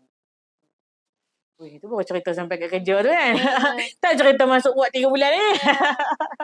Kira akak resign berhenti daripada situ sebab inilah. Dalam hati je. Tapi untuk resign dengan bergaya, aku tak resign macam tu je. So bila dah dapat tekanan-tekanan yang macam tu kan, akak rasa macam, I think I need to have a new environment. So akak apply untuk sambung study. Masa tu dah dapat lah, Alhamdulillah, sambung study dekat UK. So akak dapat 3 universiti, offer daripada 3 universiti lah. Surrey, Leeds dengan tak ingat satu lagi. Tapi akak pilih Surrey lah masa tu. So bila dah dapat offer letter tu, resign with the offer letter. Sangat bergayanya kan. Macam itu semangat anak muda. Itulah. Itu jangan tiru. Itu jahatnya mana. Itu macam itulah. Dan kebetulan itulah Allah pun kita aturkan So Allah punya pengaturan tu lebih besar lah. Masa hujung-hujung nak resign tu akak ada masalah dia panggil hyperplasia, gusi tu terlebih. So ingatkan sebab apa? Rupanya gigi bongsu dia nak tumbuh keluar. So gigi akak semua 4-4 ni dia sengit. So masa nak masa nak operate tu, dia doktor tu dia lupa bagi akak consider as lupa lah bagi antibiotik. So dia jadi infection tu lah. Mungkin ada pengamalan yang tak perlu pun bagi antibiotik. Tapi kenapa akak cakap dia lupa? Sebab bila akak pergi banyak kali follow up, ada sekali tu memang dah tak boleh buka. Mulut tak boleh buka. Tak boleh buka langsung. Cakap tulis. Allah uji. Masa tu kan dia macam di peringkat yang kita rasa tertinggi lah. Dia nak fly. Tengah kumpul cuti, nak habiskan masa tu nak buat ada satu exam kot. Tak, itu akak tak payah exempted, tak perlu buat exam pun. Tengah tunggu reply untuk sepatutnya nak exam, tapi tak perlu exam sebab exempted. Dia kata boleh waive kita punya result masa SPM dulu. Lepas tu tengah tunggu dia punya reply untuk accommodation. Tengah tunggu masa tu kan Mara mula-mula dia offer beasiswa. Tiba-tiba di pertengahan dia tarik balik. Memang masa tu ada krisis sikit. Tiba-tiba Mara, bukan akak belum dapat offer tu lah, tapi kita tahu yang offer tu ada, tapi tiba-tiba batch tu tak dapat. Ada beberapa batch jugalah masa tu. Macam Mara stopkan dia punya penajaan tu untuk tahun-tahun yang berikutnya. Sampai tak tahu bila rasa ni dah buka balik dah lah masa tu. So masa tu tengah tunggu macam tengah happy-happy kan. Tiba-tiba masa tu akak berhenti, tapi akak stay lagi dekat Penang sebab akak berkhidmat dengan Abim Pulau Pinang. Masa tu tolong lah. Dia bukan berkhidmat bekerja, tak. Kita berkhidmat, betul-betul khidmat lah. Dia pun tengah ada program, so akak tengah uruskan ada beberapa bahagian. So masa tu lah memang teruk bengkak. Tapi Alhamdulillah sempat selesaikan tanggungjawab kat situ. Balik rumah, balik Kedah. Yang akak cerita tu, akak pergi daripada Kedah, akak patah balik ke Penang untuk follow up lah. So masa follow up tu, doktor pakar dia cakap, kita pergi dengan sakit, pakai apa? Ya. Korang pula pakai tracksuit. Pakai yang macam selekeh. Bukanlah akan nak cakap kita kebanyakan yang judgemental kan. Tapi melihat kepada keadaan tu, bila dia cakap macam ni, doktor pakar tu cakap, this is all your fault. Dia cakap dekat seorang doktor ni lah. Dia kata, kalau you bagi dia at least amoxicillin, this patient won't curse you. So masa tu orang nangis teruk. Buka mulut tak boleh sebab dia kena koyak mulut kau tu. Dia panggil jaw lock . Dia dah terkunci kat sini. Dia bagi alat tu untuk buka semua kan. Kena exercise. Dia kata awak ni tak exercise mulut ni. Exercise macam mana. Memang tak boleh buka dah. Memang tak boleh buka. Memang dah bengkak. So, bila dia cakap macam tu, akak faham lah apa benda yang berlaku sebenarnya. Sebab aku tak dapat antibiotik. Macam, oh my god, benda sesimpel tu. Macam tu lah. Sebab dia kira bukaan. Lepas tu, balik je ke Kedah, kat rumah akak macam dah tak nak pergi mana-mana dah. Macam takut lah kan sebab dekat tu klinik tu dah kena koyak mulut lah apa semua kan. Nampak macam teruk lah. Tapi memang teruk pun. So, makin lama makin bengkak. Tak boleh duduk, tidur malam tak boleh. Even pipe air kan buka pun tak boleh dengar. Dia rasa macam terlalu mengganggu, sakit. Sampailah last sekali ayah kak bawa pergi satu private hospital. Dia kata, ini dah teruk. So, dia takut jangkitan tu sampai ke jantung. So, dia bagi ubat antibiotik dulu. Tapi IV ni lah. 2 hari ke 3 hari atau 5 hari, tak ingat apa regime tu. So, bila dia kata, saya tak akan sentuh bahagian ni. Sebab memang tak boleh sentuh. Nanti dia akan makin teruk. Makin teruk. So, bila habis antibiotik kat hospital tu, balik rumah tak sampai 1 hari, demam. Demam dah rasa bengkak semua merah kan. Pergi masuk hospital Sultan Bahiyah lah. Kat situ lah bermula episod 3 bulan tu. 3 bulan. Hampir 3 bulan jugalah. Sampai doktor tu cakap, awak tak nak balik lah? Tapi Alhamdulillah dia pun kat sana bagi akak macam sangat membantu lah Maxilio dia. Maksudnya department tu kan. NT dia kalau Ini kena operation. Kena operate. Dia buka ni. Betul ke balik? Dia buka untuk buang nanah tu. Sebab dia macam dah ada set nanah yang banyak kan. Tapi yang lawaknya sehari sebelum operation tu dibuat, nanah tu dah terpecah keluar sendiri dari mulut. Ya. Tapi scan semua kan sehari sebelum. So dia teruskan juga operation kalau ada yang tersisa lagi. Jadi operation yang dijanjikan kecil untuk letak tube je, dia jadi besar sebab cari tak jumpa. Nanah banyak dah keluar sehari sebelum macam tu. Tapi Alhamdulillah benda tu berjaya lah. Lambat lah recovery dia sebab bukan cakap recovery, nak dapat giliran nak masuk tu pun 3 kali puasa jugalah. Uish. Sampai masa admit yang first tu kan, doktor nak tanya history kan, tak boleh nak cerita, so tulis. So abang akak cerita dan dia baca yang tulisan akak kat kertas tu, doktor tersalah faham, ingat akak lari pada rumah.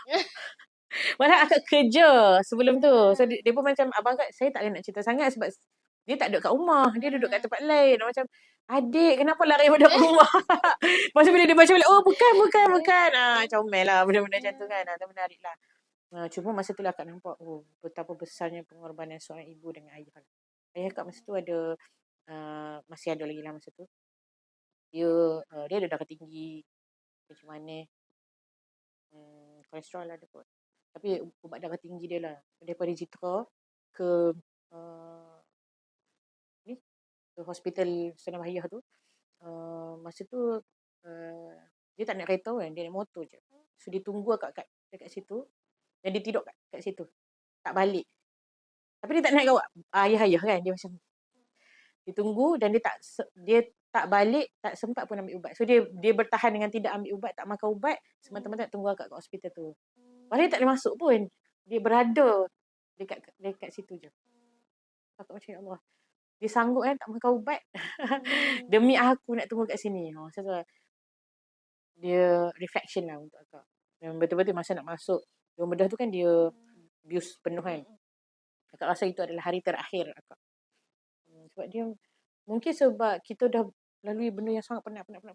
So kita rasa macam, yes, aku dah mungkin boleh keluar dari tempat ni. Tiba-tiba, Allah ketuk kita macam tu.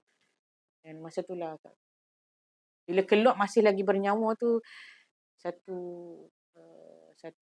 peluang yang baru lah. Walhal operation kecil je. Tapi kita yang Dia tak lalui masuk bilik operation juga kan. Dah bius penuh.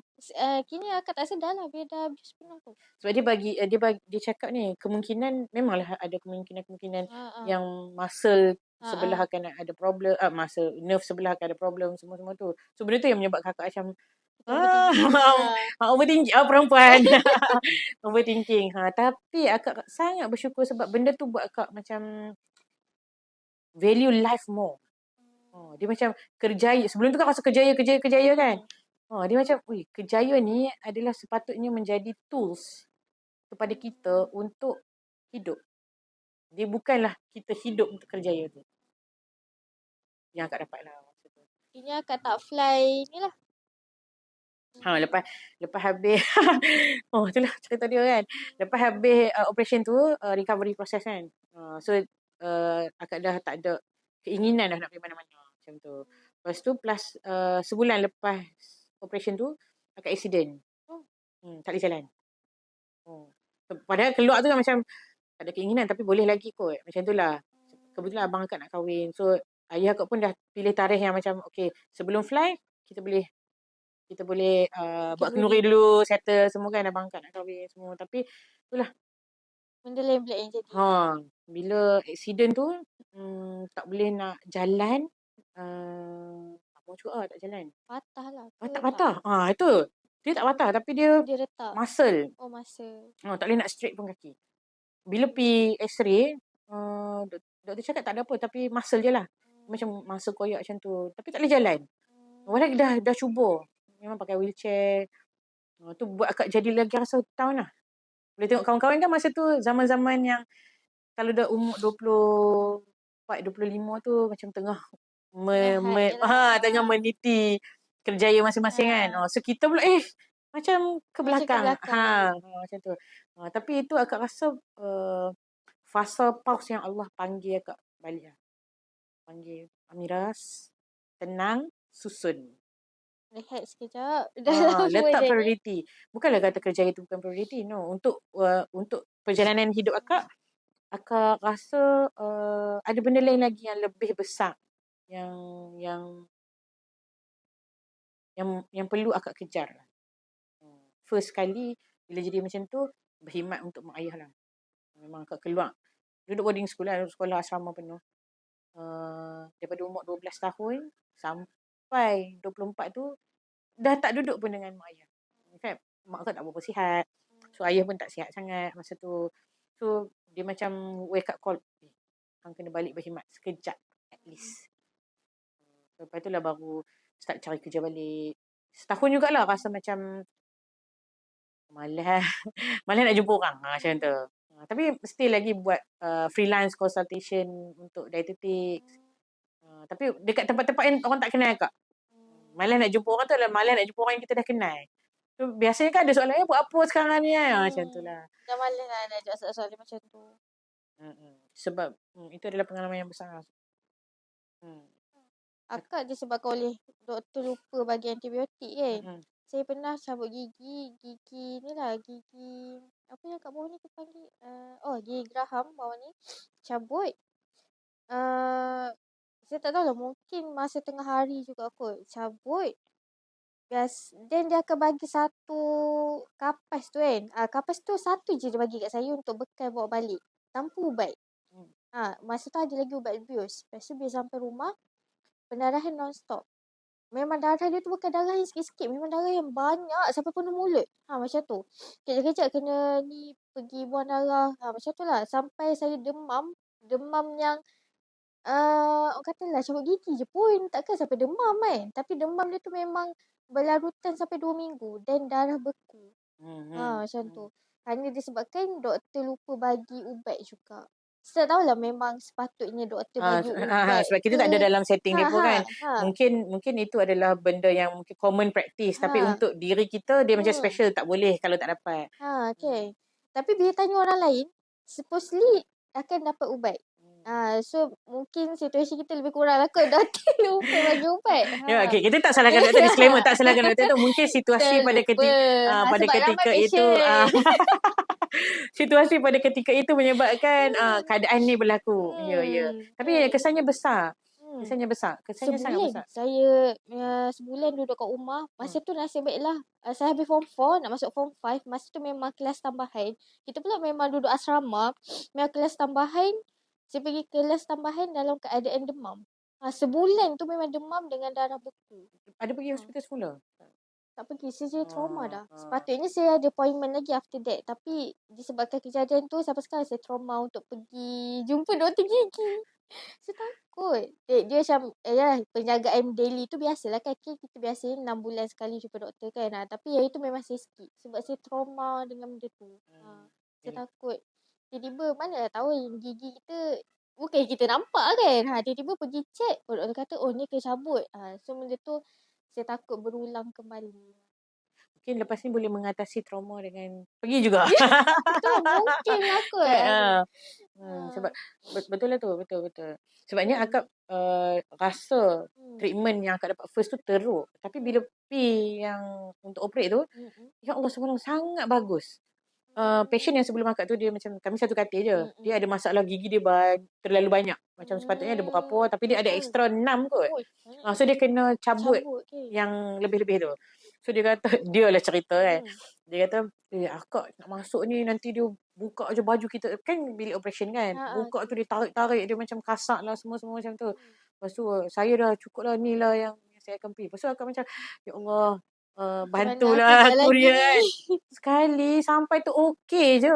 Dia macam tanya kita nama apa. Okey saya nak buka baju ni. Saya buka sebelah sini je. Sebab tangan nak bubuh apa something yang dia nak buat. Okey saya tutup ni. Okey saya siapa. Ni siapa. Lepas tu dia cakap okey kira sampai 4. Lepas tu dah punya mata. Tahu dengar orang panggil je. Amira. Siti Amira. Dah siap. Dia macam tu. Sangat mudah dan sangat alhamdulillah tu. Shout out lah untuk doktor-doktor ENT kat sana banyak tu sangat. Kita kena cuba. Kita tahu. Dulu. Ini sponsor ke apa? Jauh ni air ni. Dah tak sejuk dah. Bagi avenue. Tersebut. Basah. Tak apa biar je rasa kat bawah. Ada soalan?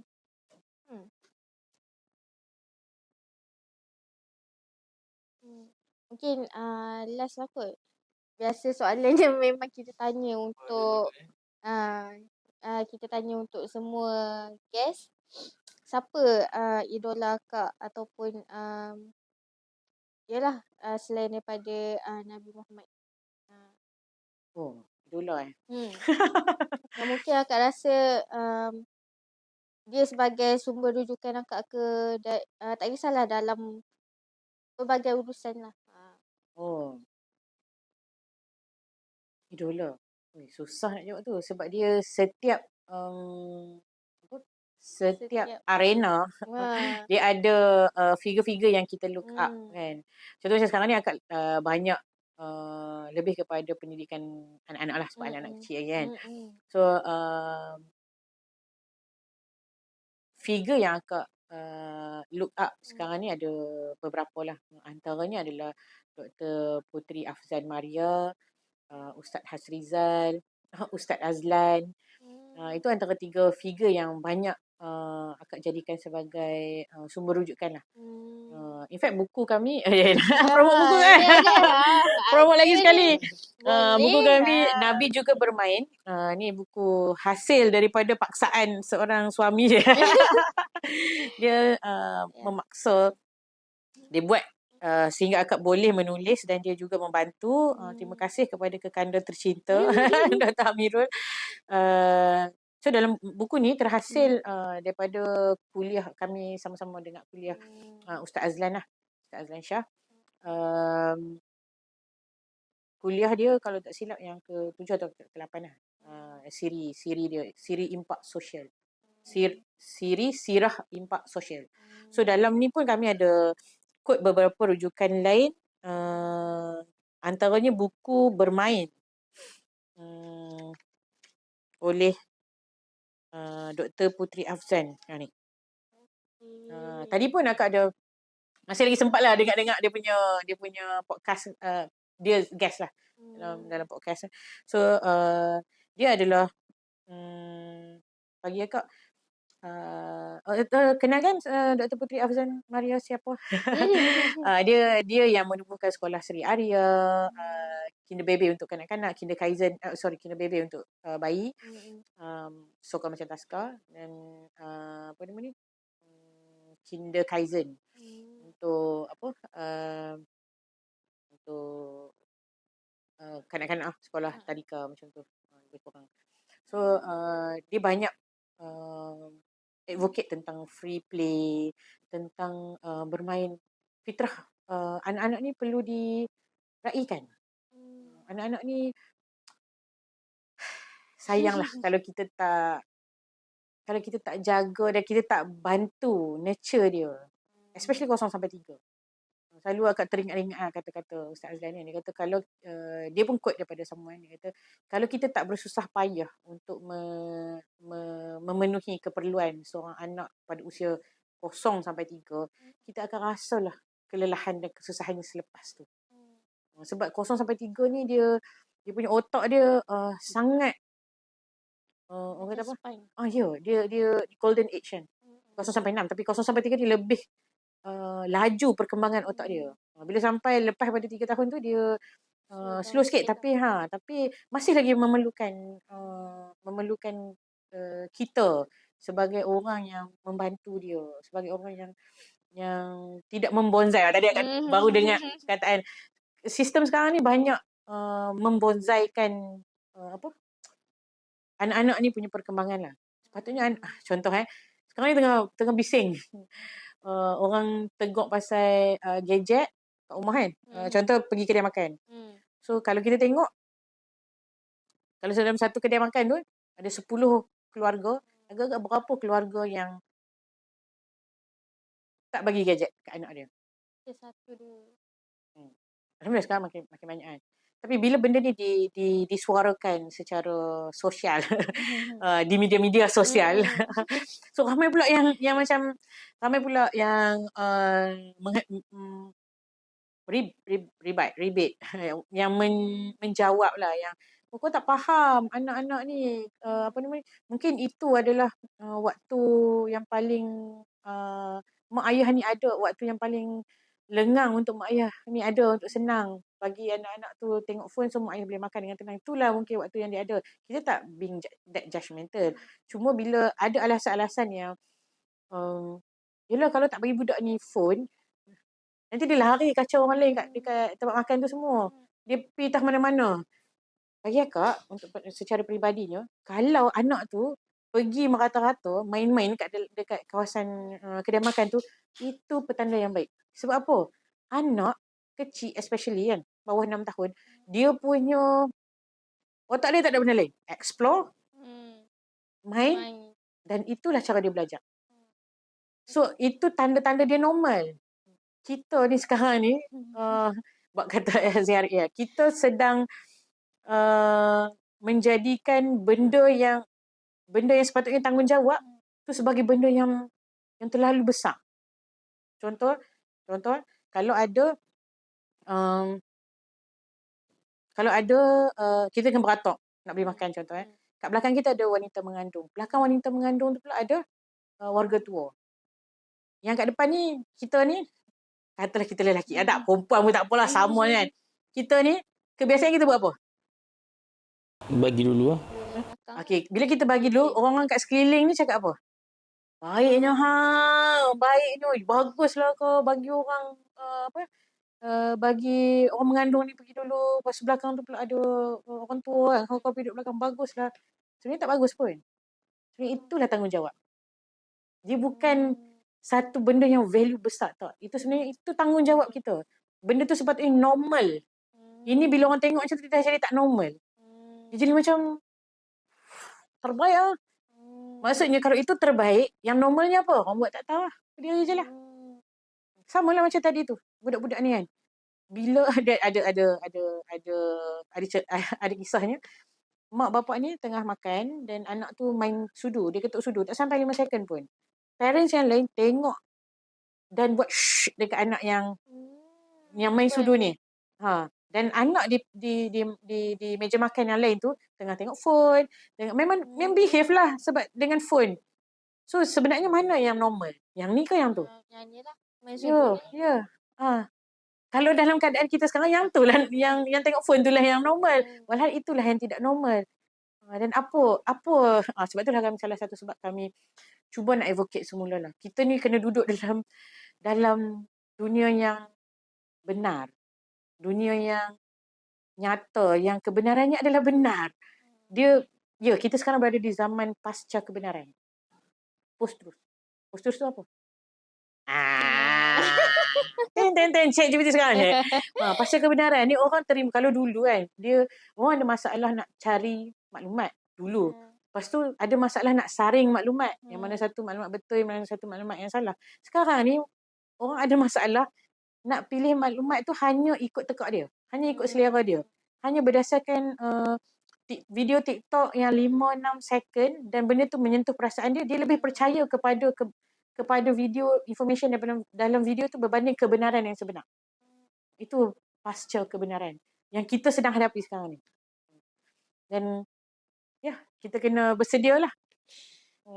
Sebab memang ada teori yang kata lepas pasca kebenaran, ramai yang akan lebih mencari kebenaran dengan sumber yang benar lah. Tapi sebelum nak ke arah tu, panjang lagi lah. Ya. Kalau kita tak mula dulu, siapa nak mula? Anak-anak akan ikut kita. Budak-budak akan ikut kita. Cikgu kan?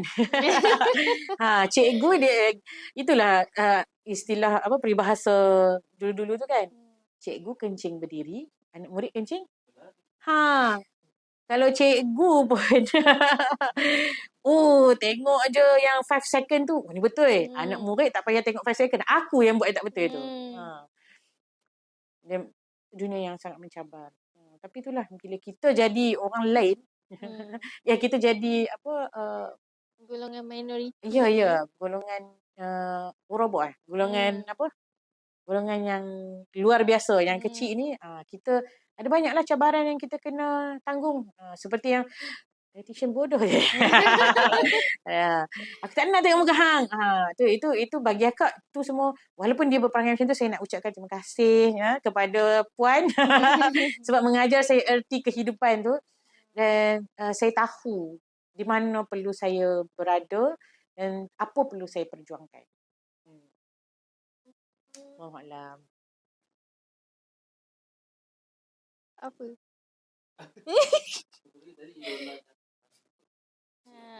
Idola yang sudah tiada. Oh, cakap pasal idola. Idola yang sudah tiada, jujurnya lah kan. Setakat ni sebenarnya akak mengidolakan ayah akak sebenarnya. Beliau pergi meninggalkan kami semua pada tahun 2022. Baru je.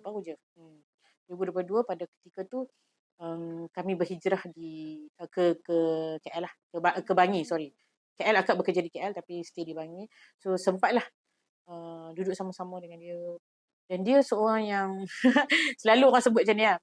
Pakcik-pakcik akak selalu gurau. Kalau Abid Liu tu pemurahan. Dia lagi dahsyat daripada Abid Liu. Ya, benar. Ayah akak, so akak tak tahulah apa yang ada dalam otak dia. Dia sendiri tak pernah ada kereta yang lebih mahal daripada pekerja dia. Pernah. Dia rumah kami tu dululah kan. Rumah kami tu dah ibarat macam rumah kalau siapa ada masalah di situlah akan tumpang duduk. Orang sakit pun tumpang duduk kat situ. Ya. Dia seperti itu. Sampai akak pernah cakap dengan dia, kalau dia ada barang kan, dia boleh bagi je orang. Kalau dia ada RM1, dia boleh bagi 7 kupang ke orang, 3 kupang dia simpan. Ataupun dia boleh bagi RM1 je semua tu ke orang. Itu dia. Dia pernah pernah cakap, ayah kenapa apa ni? Masa tu COVID kan. Dia bagi semua masa COVID kan. Dia bagi semua keuntungan atau sales syarikat kepada pekerja dia. Oh, rasa apa? Ayah, pasal apa ayah buat macam tu kan? Kita pun nak hidup kan? Tak apa, kita ada pokok kayu pucuk yang boleh kita makan. Mereka ni kita tak tentu lagi boleh makan apa. Mereka dah usaha dah tolong kita. Mungkin orang akan nampak macam ekstrim. Tapi pada akak, nilai memberi yang dia bagi pada orang tu, dia tak pernah tengok balik tu. Belakang. Dia bagi sebaik yang dia boleh bagi. Pernah akak tanya kenapa ayah ada barang ni, kenapa ayah nak bagi ke orang je?